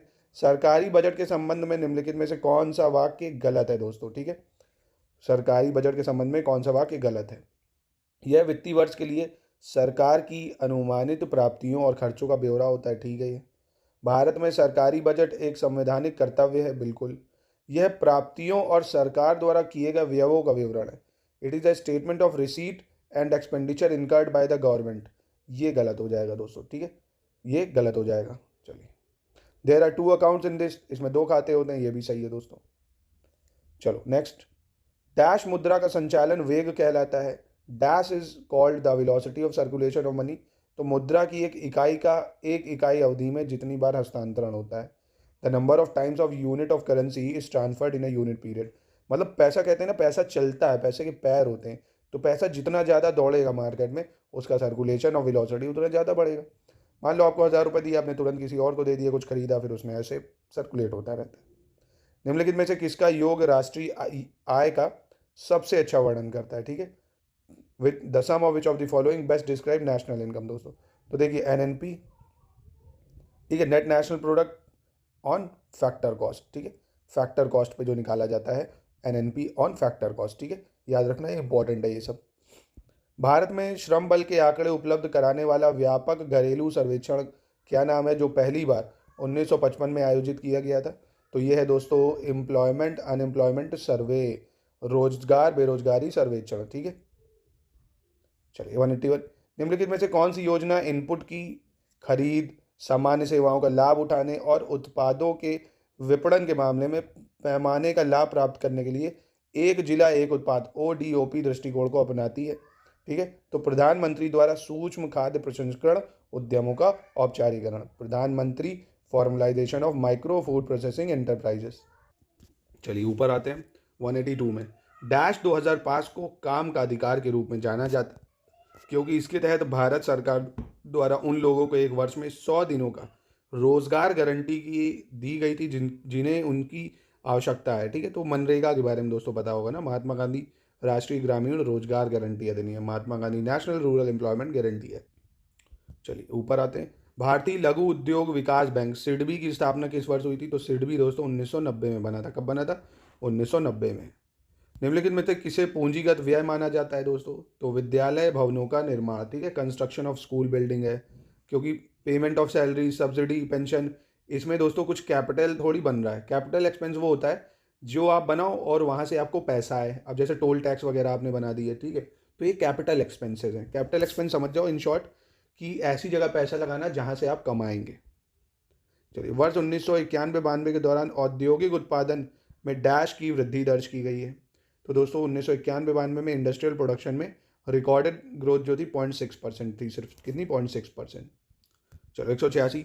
राजकोषीय क्षेत्र में सरकार की प्राथमिकताएं और उससे संबंधित नीतियों तथा विचलनों का उल्लेख बजट दस्तावेज के किस भाग में किया गया है? तो राजकोषीय नीति रणनीति वक्तव्य में किया गया है। फिस्कल पॉलिसी स्ट्रैटेजी स्टेटमेंट में इन सब का विवरण दिया हुआ है। भारत के वित्त आयोग के प्रथम अध्यक्ष कौन थे दोस्तों? तो पहले फाइनेंस कमीशन है केसी नियोगी, और फाइनेंस कमीशन का आर्टिकल है 280, ये भी याद रखो। 12वीं पंचवर्षीय योजना की अवधि क्या थी? 2012 से 17, ठीक है। फिर इसको रिजॉल्व करके नीति आयोग बन गया 2015 में। बैंकिंग में ओवरड्राफ्ट शब्द का क्या अर्थ होता है? तो ओवरड्राफ्ट शब्द का मतलब होता है अल्पकालीन वित्त पोषण सुविधा, शॉर्ट टर्म फाइनेंशिंग फैसिलिटी, ठीक है। किसी भी व्यावसायिक बैंक के एमएमआईडी कोड में कितने अंक होते हैं दोस्तों? How many digits are there in MMID code of commercial bank? तो इसमें 7 होते हैं दोस्तों। कितने? 7 होते हैं अक्षर, मतलब अंक। एक बैंक के लिए मुख्य देनदारी इसके डैश है, संपत्ति, आर्थिक लगान, जमाएं या लोन। तो ऑब्वियसली दोस्तों जितना उस बैंक में डिपॉजिट्स होगा वही तो उसकी सब लाइबिलिटी है ना, कि उसको देनी है। हरित क्रांति नई कृषि व्यूह रचना का परिणाम थी, जो 20वीं सदी में प्रारंभ की गई थी, ठीक है। कब भैया? 20वीं सदी में 7वें दशक, during the 7th decade. Green revolution कब हुआ था? 7th डिकेड, मतलब आप समझ रहे हो ना, 1966 में आया था तो 7th डिकेड हो गया, ठीक है। चलिए, संघ और राज्यों के बीच वित्तीय वितरण किसकी सिफारिश के आधार पर होता है? फाइनेंशियल डिस्ट्रीब्यूशन जो होता है बिटवीन यूनियन एंड स्टेट, ये फाइनेंस कमीशन करता है, ठीक है, कि इतना पैसा यहाँ जाएगा, इतना पैसा यहाँ जाएगा। एक वर्ष के दौरान देश के भीतर उत्पादित सभी अंतिम वस्तुओं और सेवाओं का मूल्य किस रूप में जाना जाता है? तो जीडीपी बोलते हैं। जैसे भारत है पूरा, ठीक है। अब भारत के अंदर एक साल के अंदर जितना फाइनल गुड्स प्रोड्यूस होता है, जितनी सर्विसेज प्रोड्यूस होती हैं, उसको जीडीपी कहते हैं, सिर्फ भारत की धरती के अंदर। अब भारत के लोग अमेरिका में जो कर रहे हैं वो नहीं जोड़ेगा, वो जीएनपी मतलब नेशनल प्रोडक्ट में आएगा। करेंसी नोटों के संबंध में निम्नलिखित में से कौन सा कथन सत्य है दोस्तों? इनका आंतरिक मूल्य या इंट्रिंसिक वैल्यू नहीं होता है। करेंसी नोट का इंट्रिंसिक वैल्यू नहीं होती दोस्तों, बिल्कुल। उनकी क्या आंतरिक मूल्य है? इन्हें कागजी मुद्रा कहा जाता है, बिल्कुल। ये वैधानिक पत्र नहीं है कि बदतमीजी है, वैध है तभी तो चल रहे हैं दोस्तों। चलिए, भारत में पंचवर्षीय योजनाओं का युग डैश से शुरू हुआ, की स्थापना शुरू हुआ? तो प्लानिंग कमीशन जब बना तब से ही शुरू हुआ दोस्तों। निम्नलिखित में से किसे परिचालन अधिशेष या ऑपरेटिंग सरप्लस में शामिल नहीं किया जाता दोस्तों? तो ऑपरेटिंग सरप्लस में इंटरेस्ट आता है, बेनिफिट आता है, रेंट आता है। वेजेज इन कैश ये ऑपरेटिंग सरप्लस में नहीं आता दोस्तों, ठीक है, क्योंकि ये तो दे दिया जाता है कैश में, तो और कम ही हो जाता है। पर्सनल इनकम क्या है? व्यक्तिगत आय क्या होती है दोस्तों? करों और अन्य कटौतियों से पहले व्यक्ति और परिवारों द्वारा अर्जित कुल है, ठीक है। तो पर्सनल इनकम आपकी क्या है? अभी आपने जो भी कमाया आपने सैलरी के रूप में, अभी कोई उस पर टैक्स नहीं लगा, ठीक है, किसी भी तरह से डिडक्ट नहीं हुआ है, तो वो आपकी इनकम है। Which of the following method is use to calculate national income by adding up the total income earn by individual and business in an economy, ठीक है। फिर से बताता हूँ हिंदी में।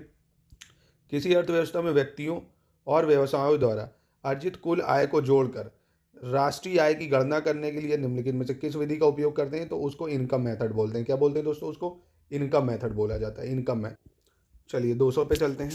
200 क्या कह रहा है? राष्ट्रीय आय लेखांकन में अंतिम और मध्यवर्ती वस्तुओं सेवाओं के बीच अंतर करना क्यों महत्वपूर्ण है? Why is it important is distinguish between final and intermediate good service is not income accounting, ठीक है। तो देखो, यह आर्थिक विकास और उत्पादकता की अधिक सटीक माप करने में सहायता करता है, ठीक है। इसीलिए it helps in more accurate measurement of economic growth and productivity. देखो, ये सब टाइप के क्वेश्चन आपको तभी समझ में आएंगे जब आप इकोनॉमी को डिटेल में पढ़ोगे, ठीक है। ये एमसीक्यू बेस्ड क्वेश्चन नहीं है, ये मैं आपको पहले बता दे रहा हूँ। इसके लिए आपको इकोनॉमी की समझ होनी चाहिए, और वो तभी होगी जब आप अच्छे से उसको पढ़ेंगे, ठीक है। तो इस टाइप के क्वेश्चन के लिए परेशान मत हो। चलिए नेक्स्ट आते हैं दोस्तों। कह रहा है commercialisation of agriculture is an indication of, कृषि का व्यावसायीकरण अगर हो जाएगा तो ये किसका एक संकेत है? विपणन योग्य अधिशेष या मार्केटेबल सरप्लस का। किसका? Marketable surplus. भारत में निर्देशात्मक नियोजन को डैश पंचवर्षीय योजना के दौरान अपनाया गया था? तो 8 5 ईयर प्लान में इसको अपनाया गया था, ठीक है। इंडिकेटिव प्लानिंग को कब लिया गया था? 8 5 ईयर प्लान में। अर्थव्यवस्था में व्यावसायिक बैंकों यानी कॉमर्शियल बैंकों की मुख्य भूमिका क्या है? आर्थिक वृद्धि और विकास को बढ़ावा देना, ठीक है, to promote economic growth and development. तो ये ठीक है। पूंजीगत व्यय क्या है दोस्तों? पूंजीगत व्यय क्या होता है? तो पूंजीगत या कैपिटल एक्सपेंडिचर, क्या अभी बताया था ना, कि ऐसी जगह एक्सपेंडिचर करना जहां से आप अर्न कर सके, यानी amount spent on infrastructure development, ताकि आपको उससे पैसा हो। अब हेल्थ प्रोग्राम में आपने लगा दिया आयुष्मान भारत वगैरह में, तो उसमें तो पैसा जाएगा ही जाएगा। सब्सिडी फार्मर को दे दी, उससे आप थोड़ी कुछ कमाएंगे। अमाउंट अपने लोन को वापस चुकाने से आप कुछ वापस थोड़ी कमा पाएंगे, ठीक है। Which part of constitution of India describe financial relation between centre and state? तो पार्ट 12 में आता है, ठीक है, पार्ट 12। वित्तीय वर्ष क्या है दोस्तों? तो सरकार के लिए वित्तीय रिपोर्टिंग अवधि को दर्शाने वाला, the year representing the final reporting period for the government. और ये आपको पता हो 31 मार्च से 1 अप्रैल तक चलता है वित्तीय वर्ष, ठीक है। निम्नलिखित में से कौन सा भारत में सूक्ष्म वित्तीय संस्थाओं का एक आयाम है दोस्तों? विच of the following is a dimension of micro finance institution? तो ये है दोस्तों एक्सेस टू रूरल एरियाज, ठीक है। चलिए, निम्नलिखित में से कौन सा सरकार की राजस्व प्राप्ति का उदाहरण है? Which of the following is an example of government revenue receipt? तो यह है सरकार द्वारा संग्रहित जीएसटी या GST collected by the government. चलिए, लघु पैमाने की इकाइयों को बड़े पैमाने की इकाइयों से निम्न आधार पर अलग किया जाता है। The small scale unit are differentiated from large scale unit. तो ऑब्वियसली दोस्तों अमाउंट ऑफ इन्वेस्टमेंट के आधार पर, ठीक है। और दोस्तों एक ये चीज़ ज़रूर याद रखो, एग्जाम में ये आता है माइक्रो, स्मॉल, एक मीडियम और लार्ज, ठीक है। किसका कितना इन्वेस्टमेंट रहता है? माइक्रो का रहता है 25 लाख रुपए तक का इन्वेस्टमेंट, स्मॉल का रहता है 25 से 5 करोड़ रुपए तक का इन्वेस्टमेंट, ठीक है। वहीं मीडियम इंटरप्राइजेस का इन्वेस्टमेंट 5 से 10 करोड़ रहता है, लार्ज का 10 करोड़ से ज़्यादा रहता है, ठीक है। ये ज़रूर रखना, micro, small, medium, large. 25 lakh 25 से 5 करोड़, 5 से 10 करोड़, 10 करोड़ से ज़्यादा, ठीक है। चलिए आगे बढ़ते हैं। 210, डेबिट कार्ड और क्रेडिट कार्ड में क्या अंतर है दोस्तों? तो देखिए, डेबिट कार्ड का मतलब क्या होता है दोस्तों, और क्रेडिट कार्ड का। क्रेडिट कार्ड अगर आपके पास है तो आप जब चाहे पैसा अगर आपके अकाउंट में नहीं है खर्च कर दो, 50 दिन के अंदर बैंक को दे देना पड़ता है। और डेबिट कार्ड आप अपने अकाउंट से खर्चा करते हैं जो आपके पास पड़ा है।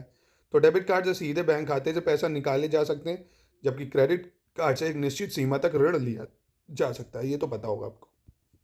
चलिए आगे बढ़ते हैं। कह रहे निम्नलिखित में से कौन अंतरण अदायगियों या ट्रांसफर पेमेंट को सर्वोत्तम रूप से परिभाषित करता है? तो ट्रांसफर पेमेंट क्या होती है दोस्तों? देखिए, payment made by the government to individual without the production of any corresponding goods and services. बिना किसी संगत वस्तुओं या सेवाओं के उत्पादन के सरकार द्वारा व्यक्तियों को किया गया भुगतान, ठीक है, ये बोलते हैं। बाकी payment made to individual in exchange of labour service, ये तो उसका वेज हो गया दोस्तों। Payment made by business to their shareholder, ये तो उनका क्या है, प्रॉफिट है दोस्तों, डिविडेंड है।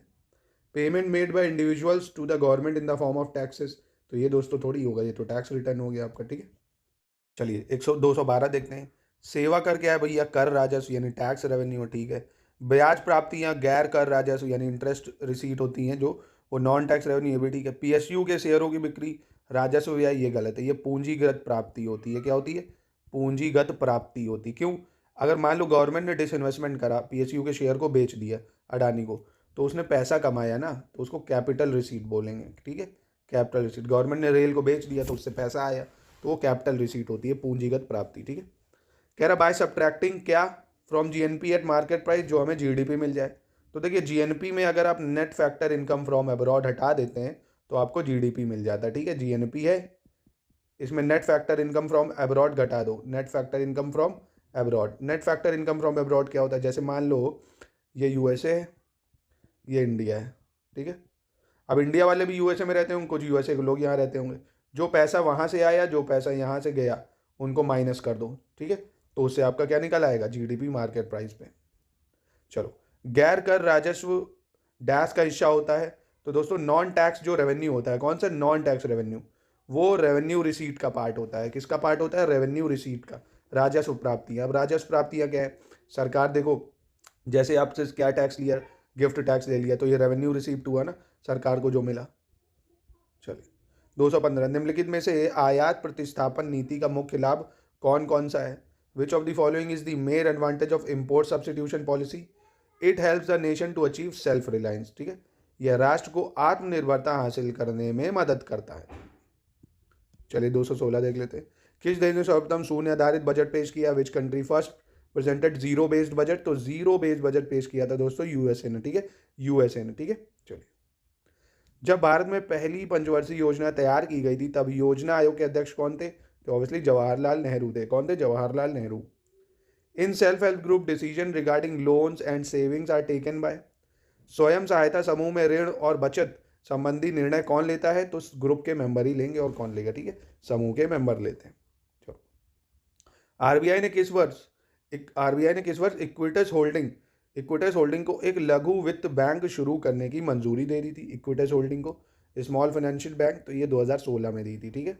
करंट का सवाल था ये। सार्वजनिक क्षेत्र के उपक्रमों से सरकार को प्राप्त लाभांश क्या कहलाते हैं? पब्लिक सेक्टर अंडरटेकिंग है, जैसे आपका सेल, गेल, भेल है ना, पीएसयू होते हैं जो जितने, उनसे सरकार जो प्राप्त करती है वो नॉन टैक्स रेवेन्यू रिसीट होती है। क्या होती है? Non tax revenue receipt. सरकार ने पैसा थोड़ी, मतलब टैक्स थोड़ी लगाया है, बिना टैक्स के उनके पास जो रेवेन्यू उससे आ रहा है, जो उससे प्रॉफिट आ रहा है, ठीक है, मतलब जो वो कमाएंगे वो नॉन टैक्स रेवेन्यू है उनका। सकल राजकोषीय घाटे के संबंध में निम्नलिखित में से कौन सा विकल्प सही है? तो देखिए, ग्रॉस फिजिकल डेफिसिट क्या होता है? Net domestic dept plus dept from RBI plus dept from external sources.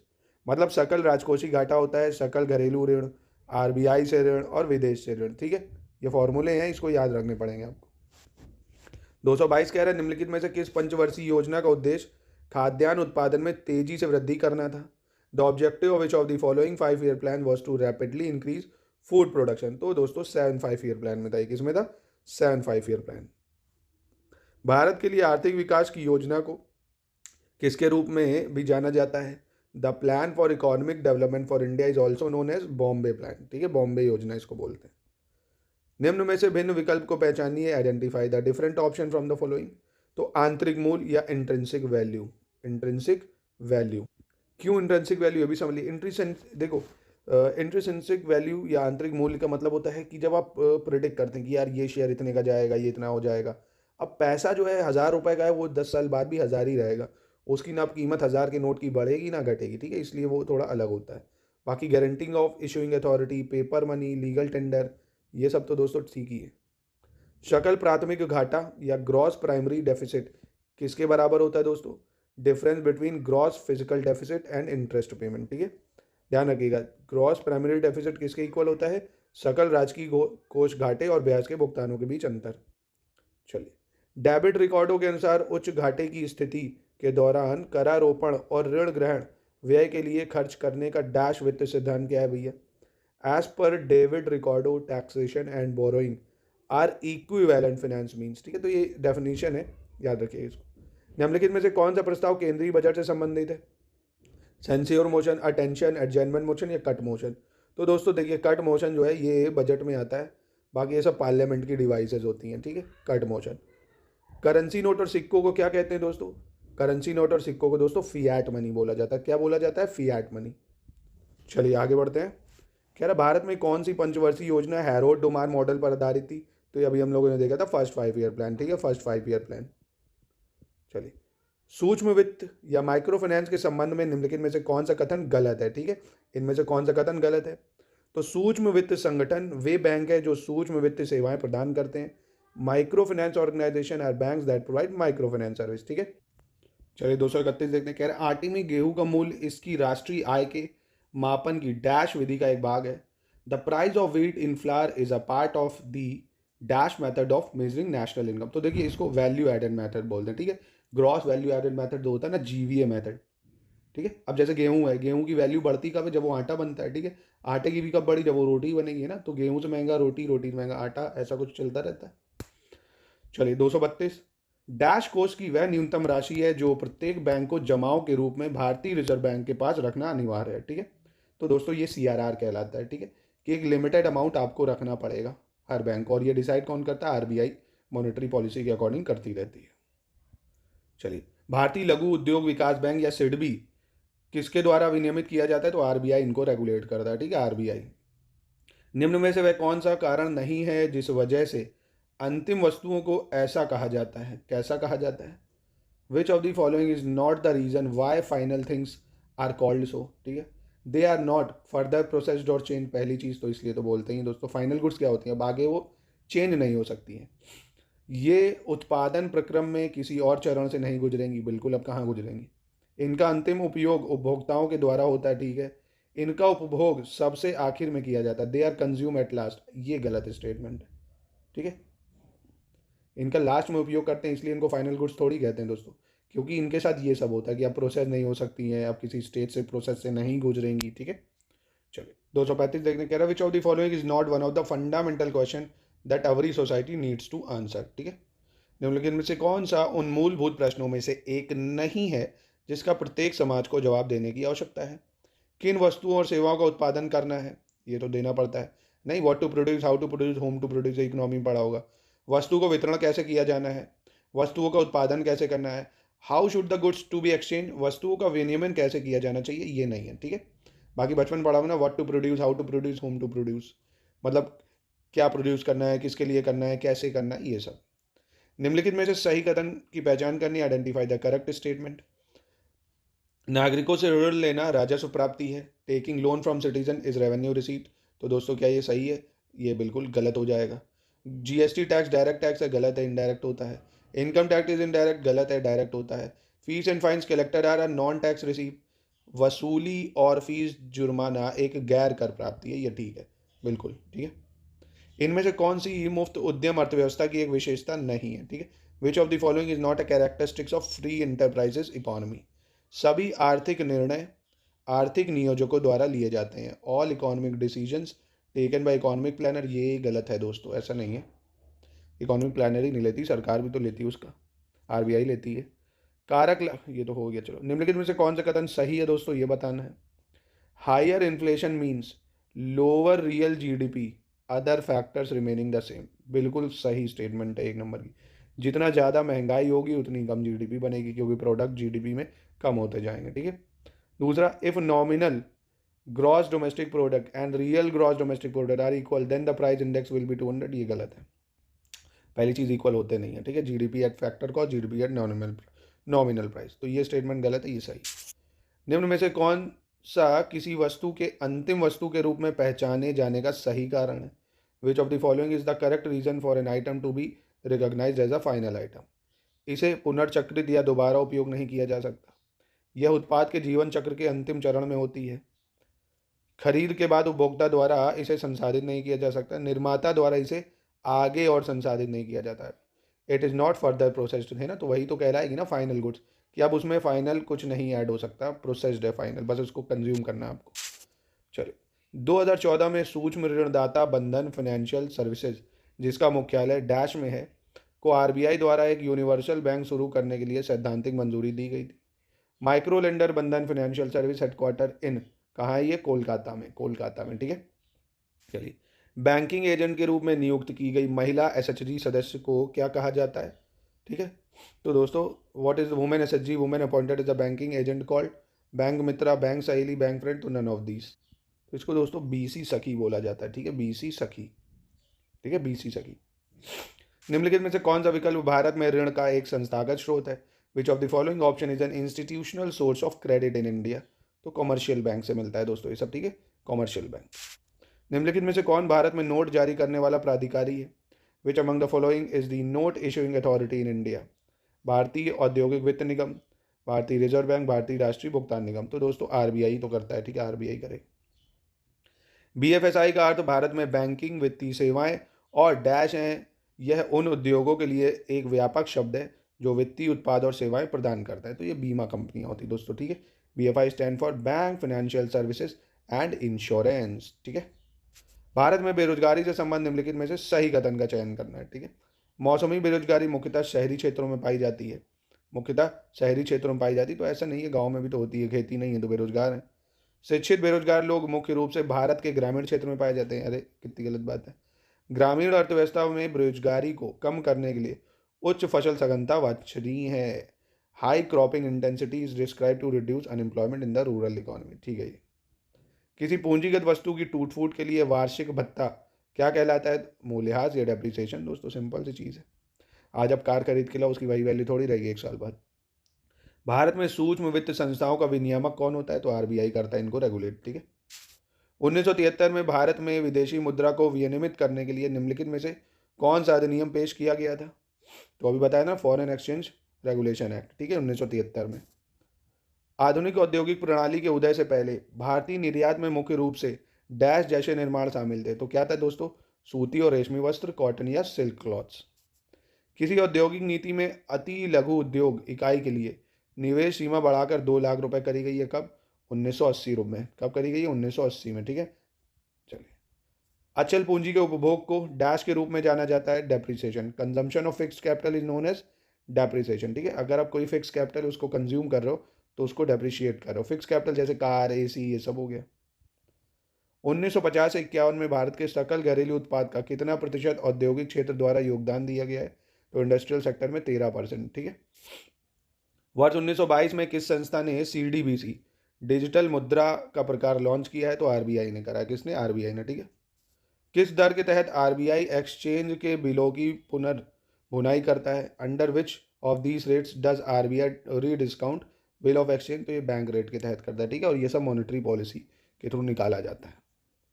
Bank के अलावा भारत के ग्रामीण क्षेत्रों में सस्ते ऋण के अन्य औपचारिक प्रमुख स्रोत क्या है दोस्तों? अगर बैंक नहीं दे रहा है तो और कहाँ से मिलेगा? तो कोऑपरेटिव सोसाइटी से ले सकते हो आप, सेल्फ हेल्प ग्रुप से ले सकते हो आप। चलिए भैया 256, किसी विशेष वर्ष के दौरान देश के अंतर्गत उत्पादित सभी अंतिम वस्तुओं और सेवाओं के मौद्रिक मूल्य को क्या कहा जाता है दोस्तों? तो जीडीपी कहते हैं। जिसको क्या बोलते हैं?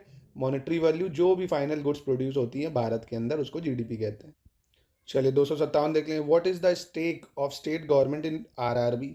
तो आरआरबी में गवर्नमेंट का दोस्तों 15% का स्टेक है, ठीक है। चलिए, भारतीय बीमा नियामक एवं विकास प्राधिकरण की स्थापना किस वर्ष हुई थी दोस्तों? 1999 में हुई थी, ठीक है। Insurance regulation and development authority की स्थापना 1999, ठीक है।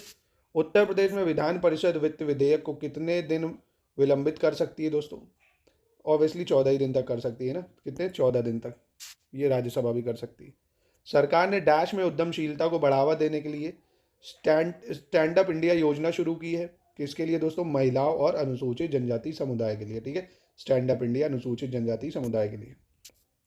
राष्ट्रीय कृषि और ग्रामीण विकास बैंक का मुख्यालय कहाँ है दोस्तों? तो इसका दोस्तों मुख्यालय है मुंबई में। कहाँ है? मुंबई में, ठीक है। चलिए 1979 में ग्रामीण भारत के लिए गरीबी रेखा के बेंचमार्क के रूप में निर्धारित न्यूनतम उपभोग व्यय क्या है दोस्तों? तो 49.09 रुपीज़, ठीक है। 49.09 रुपीज़। चलिए 263 देखते हैं।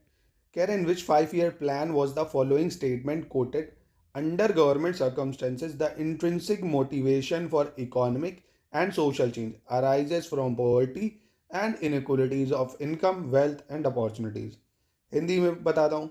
वर्तमान परिस्थितियों में आर्थिक और सामाजिक परिवर्तन की अंतः प्रेरणा का उदय तो निर्धनता और आय, संपत्ति तथा अवसरों की असमानताओं से होता है। तो ये दोस्तों पहली पंचवर्षीय योजना में बोला गया था, ठीक है। निम्नलिखित में से कौन सा संकेतक भारत में व्यावसायिक संरचना और बेरोजगारी की तस्वीर प्रस्तुत करता है दोस्तों? लेबर फोर्स पार्टिसिपेशन, ठीक है। Labour force participation. भारतीय कृषि में हरित क्रांति का क्या अर्थ है दोस्तों? खाद्यान्न के उत्पादनों में असाधारण वृद्धि, ठीक है। Extra ordinary increase in the production of food grain. चलिए, सतत विकास की यह सबसे व्यापक रूप से स्वीकृत परिभाषा ब्रेटलैंड आयोग द्वारा वर्ष 1987 में दी गई थी। कब दी गई थी? 1987 में, ठीक है। 1995 में डैश मानव विकास रिपोर्ट की गणना करने वाला पहला राज्य है? तो एमपी है दोस्तों, ठीक है। एमपी जो है ह्यूमन डेवलपमेंट रिपोर्ट सबसे पहले करा था। उत्पादित वस्तुओं और सेवाओं के वार्षिक मूल्य की गणना करने के लिए उपयोग की जाने वाली उत्पाद विधि को क्या कहते हैं दोस्तों? तो मूल्य वर्धित विधि या वैल्यू एडेड मेथड, ठीक है। वैल्यू एडेड मेथड बोला जाता है इसको। नेट बैंकिंग को डैश के नाम से भी जाना जाता है। तो नेट बैंकिंग को दोस्तों ई बैंकिंग भी कहते हैं। क्या बोलते हैं? ई बैंकिंग, ठीक है। चलो, प्राचीन भारत में देश की अर्थव्यवस्था में अत्यंत महत्वपूर्ण भूमिका निभाने वाली श्रेणी संगठन के संदर्भ में निम्नलिखित में से कौन सा कथन सही है दोस्तों? श्रेणी ही वेतन काम करने के नियमों और मानकों और कीमतों को सुनिश्चित करती है। बिल्कुल सही है। श्रेणी का अपने सदस्यों का न्यायिक अधिकार भी होता है। ये भी ठीक है, ठीक है। चलिए 271, किसी व्यक्ति या समूह के स्वामित्व वाला उपक्रम जो मुख्यतः बिक्री के ध्येय से वस्तुओं और सेवाओं का उत्पादन और वितरण आदि करता है उसको क्या कहते हैं दोस्तों? तो उसको इंटरप्राइज या उद्यम कहते हैं, ठीक है। उद्यम या इंटरप्राइज, ठीक है। सरकार की आय और कर राजस्व द्वारा उसके व्यय का पूरा ना हो पाना क्या कहलाता है? बजट घाटा कहलाता है दोस्तों, है ना। Failure of government to meet its expenditure by income and tax revenue, ठीक है। तो उसको बजट डेफिसिट बोलेंगे। डेफिसिट का मतलब खर्चा इतना ज़्यादा हो गया, आया नहीं पैसा उतना, ठीक है। हाल ही में विश्व व्यापार संगठन ने चीन को कौन सा टैग प्रदान किया है दोस्तों? तो WTO को दिया है डेवलपिंग कंट्री यानी विकसित देश या विकासशील देश, माफ कीजिएगा, क्या विकासशील देश। तरल संपत्ति से निवल मांग और समय दायित्वों के अनुपात को किस नाम से जाना जाता है? What is the ratio of liquid asset to net demand and time liability known? तो इसको स्टैट्यूटरी लिक्विड रेशियो या SLR बोलते हैं ना, जो बैंकों को रखना पड़ता है RBI के अनुसार। विदेशी संस्थागत निवेश FDI में शामिल क्या होता है? निवेश bank, mutual fund, pension fund, ये सब आता है FDI के अंदर, ठीक है। भारत और डैश में नीली अर्थव्यवस्था और महासागर शासन पर रोड मैप पर सहमति जताई है किसने? फ्रांस ने जताई दोस्तों। किसने? फ्रांस ने। निम्नलिखित में से कौन सा युग्म सही नहीं है ये बताना है दोस्तों। कल्याणकारी अर्थशास्त्र के जनक आर्थर सेसिल, अर्थशास्त्र की मदर टेरेसा अमृता सेन, आधुनिक अर्थशास्त्र के जनक एडम स्मिथ, पंचवर्षीय योजना के जनक कार्ल मार्क्स गलत है। ये दोस्तों नेहरू जी को जाता है, ठीक है, ये गलत है। बाकी ये तीनों याद रखना, एग्जाम में पूछ सकता है, ठीक है। Which statement is wrong regarding micro economics, ठीक है। व्यक्ति और व्यक्तिगत व्यवहार का अध्ययन होता है, एक वस्तु की कीमत के निर्धारण का अध्ययन होता है, ये भी ठीक है। समाज और समाज के व्यवहार का अध्ययन होता है, ये गलत है। Study of society and behaviour of society थोड़ी करता है, ठीक है, ये गलत हो जाएगा। Economic activities are studies at individual level, ये भी ठीक है। चलिए 279 कह रहा है which British economist in his book an essay on the nature and significance of economic science, Hindi में भी इसको यही बोलेंगे, has considered economic as a principal reality, ठीक है। किसको इसने कंसिडर करा है, अर्थशास्त्र को दुर्बलता का सिद्धांत, तो ये करा है दोस्तों लॉर्ड रॉबिन्स ने। किसने, लॉर्ड रॉबिन्स। आधुनिक अर्थशास्त्री कपिल आर्य ने अपनी पुस्तक डैश में अर्थशास्त्र को सुख के साधनों का विज्ञान माना है, तो ये क्या है, अर्थमेधा। कौन सी बुक है, अर्थमेधा में, ठीक है। निम्नलिखित में से कौन सा आर्थिक व्यवस्था का एक प्रकार नहीं है दोस्तों, कम्युनिज्म, सोशलिज्म, कैपिटलिज्म, तो फेडरलिज्म डिवीजन ऑफ पावर पे बेस है, ये नहीं है, ठीक है। ऐसी अर्थव्यवस्था जिसके अंतर्गत सकल आय में तृतीय क्षेत्र का योगदान 50% या उससे अधिक होता है, उसे कौन सी अर्थव्यवस्था कहते हैं, उसे दोस्तों सर्विस सेक्टर कहते हैं। आज दोस्तों यही चल रहा है, जिसमें 50% से ज़्यादा रोल सर्विस सेक्टर का है। अर्थव्यवस्था के किस क्षेत्र में प्राकृतिक संसाधनों यथा कृषि कार्य, पशुपालन आदि को पक्के तौर पर प्राप्त किया जाता है, तो वो प्राइमरी सेक्टर होता है दोस्तों, ठीक है, प्राइमरी सेक्टर।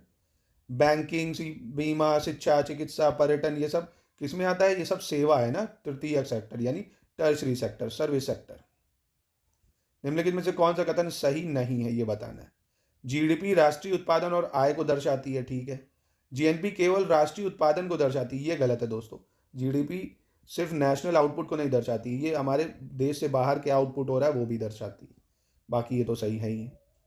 किसी भी देश का अनन्य आर्थिक क्षेत्र आधार रेखा से 200 समुद्री मील, ठीक है, 200 नॉटिकल माइल होता है exclusive economic zone. 5 star question है ये। एक्सक्लूसिव इकोनॉमिक जोन कितना होता है, 200 नॉटिकल माइल। निम्नलिखित में से कौन सी एक हरित क्रांति की उपलब्धि नहीं है, कृषि आधिक्य में वृद्धि हुई है, खाद्यान्नों में आत्मनिर्भरता आई है, देश में कृषि उत्पादन भी बढ़ा, ये सही है। व्यावसायिक कृषि को बढ़ावा नहीं मिला, ये गलत है, ठीक है। कॉमर्शियल एग्रीकल्चर भी तो बढ़ा ही है, जैसे जूट और आपकी ये गन्ने वन्ने की खेती। क्षेत्रीय ग्रामीण बैंकों की स्थापना कब हुई है दोस्तों, रीजनल रूरल बैंक की, तो 1975 में, 1975 इंपॉर्टेंट है ये। निम्नलिखित में से कौन सा सही सुमेलित नहीं है ये बताना है। महानुलोभी समिति आय वितरण का आकलन, ये ठीक है। खुसरो समिति बेरोजगारी का अनुमान, ये गलत है। ये कृषि ऋण प्रणाली के लिए थी, किसके लिए बनी थी ये, कृषि ऋण प्रणाली, एग्रीकल्चर डेप्ट जो लेना था, ठीक है, कृषि ऋण प्रणाली, कृषि ऋण प्रणाली, ठीक है, उसके लिए थी। बाकी सरकारी आय और केंद्र राज्य संबंध, गोस्वामी समिति, औद्योगिकता रुगड़ता, ये भी ठीक है, ठीक है। निम्नलिखित में से कौन सा युग्म सही नहीं है ये बताना है दोस्तों। दंतेवाला समिति बेरोजगारी अनुमान, ठीक है। नरसिम्हन समिति वित्तीय सुधार, राजा चेलैया समिति प्रतिभूति घोटाला, ये गलत है। ये टैक्स रिफॉर्म के लिए थी ना, कर सुधार समिति थी, ये कर सुधार टैक्स रिफॉर्म कमेटी थी राजा चेलैया। मल्होत्रा समिति बीमा सुधार, ये भी सही है। निम्नलिखित में से कौन सा युग्म सही नहीं है, फिर से यही बताना है दोस्तों। आबिद हुसैन समिति लघु उद्योग, ठीक है। मल्होत्रा समिति बीमा सुधार, ठीक है। मीरा सेठ समिति हाथकरघा विकास, ठीक है। तारापुर समिति, ये गलत है। ये दोस्तों पूंजीगत खाते के लिए, के अध्ययन के लिए, ठीक है, पूंजीगत खाते के लिए आरबीआई ने इसको गठित करा था, ठीक है, मतलब पूंजी खाते में कितना व्यवहारता का अध्ययन करना था इसको। When was the reserve bank of India establish, तो ये तो पता होना चाहिए, 1 अप्रैल 1935, 1 अप्रैल 1935। निम्नलिखित में से कौन सा एक कार्य भारतीय रिजर्व बैंक का नहीं है। साख नियंत्रित करना, मौद्रिक नीति तैयार करना, ये है। आर्थिक समीक्षा प्रस्तुत करना, सबमिटिंग इकोनॉमिक सर्वे, ये सब फाइनेंस मिनिस्ट्री वगैरह का काम है। सरकार का बैंकर और बैंकों का बैंकर के रूप में किसको जाना जाता है, तो आरबीआई को जानते हैं। बना कब, 1 अप्रैल 1935। भारतीय वित्त आयोग की स्थापना किस वर्ष हुई थी, तो 1951 में बना था फाइनेंस कमीशन। वित्त आयोग से संबंधित कौन सा कथन सही नहीं है दोस्तों। यह एक अर्ध न्यायिक संस्था होती है, ठीक है। यह संविधान के अनुच्छेद 280 में है, ठीक है। वित्त आयोग में एक अध्यक्ष होता है, ठीक है, प्रेसिडेंट अपॉइंट करता है। वित्त आयोग में 6 अन्य सदस्य नहीं होते, ये गलत है, 4 होते हैं, ठीक है, 4 होते हैं। योजना आयोग से संबंधित कौन सा कथन सही नहीं है ये बताना, ठीक है, कौन सा कथन सही नहीं है। इसका मुख्य कार्य पंचवर्षीय योजनाएं बनाना था। 2015 में इसे समाप्त कर दिया गया था। दोस्तों इसे 2015 में समाप्त कर दिया गया, ये गलत है, 2014 में समाप्त करा गया था इसको, ठीक है, क्योंकि 15 में नीति आयोग बना था। प्रथम अध्यक्ष जवाहरलाल नेहरू थे, उपाध्यक्ष गुलजारी लाल नंदा। नीति आयोग के बहुआयामी निर्धनता सूचकांक के अनुसार राज्य में 50% से अधिक आबादी को बहुआयामी गरीब के रूप में पहचाना जाता है, ठीक है, ये याद रखना। स्टैंड अप इंडिया योजना किस मंत्रालय द्वारा संचालित की जाती है? तो इंपॉर्टेंट है, ये फाइनेंस मिनिस्ट्री करती है, ठीक है, फाइनेंस मिनिस्ट्री। चलिए 300 देखते हैं। कह रहा विच of the following statement is incorrect? Under green field investment a new company set up in another country. तो दोस्तों ये गलत है, क्योंकि ग्रीन फील्ड इन्वेस्टमेंट में क्या होता है, एक तरह की ये एफडीआई है, जिसमें जो ऑलरेडी कंपनी बनी हुई थी वो अपनी सब्सिडरी कंपनी बना देती है, ठीक है, दूसरी जगहों पे, ठीक है, तो ये तो गलत। Under portfolio investment shares of foreign company are brought. तो ये भी गलत हो गया, क्योंकि portfolio investment shares of foreign company नहीं होता। अब जैसे पेटीएम ने अपना पोर्टफोलियो निकाला तो सब उसमें अपने शेयर खरीदेंगे, ये भी गलत। पोर्टफोलियो मतलब एक तरह से अपना शेयर्स मार्केट में उतार देना हो जाता है, ठीक है, तो ये दोनों का। तो ये थे 300 MCQ दोस्तों इकोनॉमी के, अच्छे से इसको लर्न कर लीजिए। कैसा लगा कमेंट में बताइए, और क्या चाहिए अब जल्दी से बताइए रिवीजन के लिए।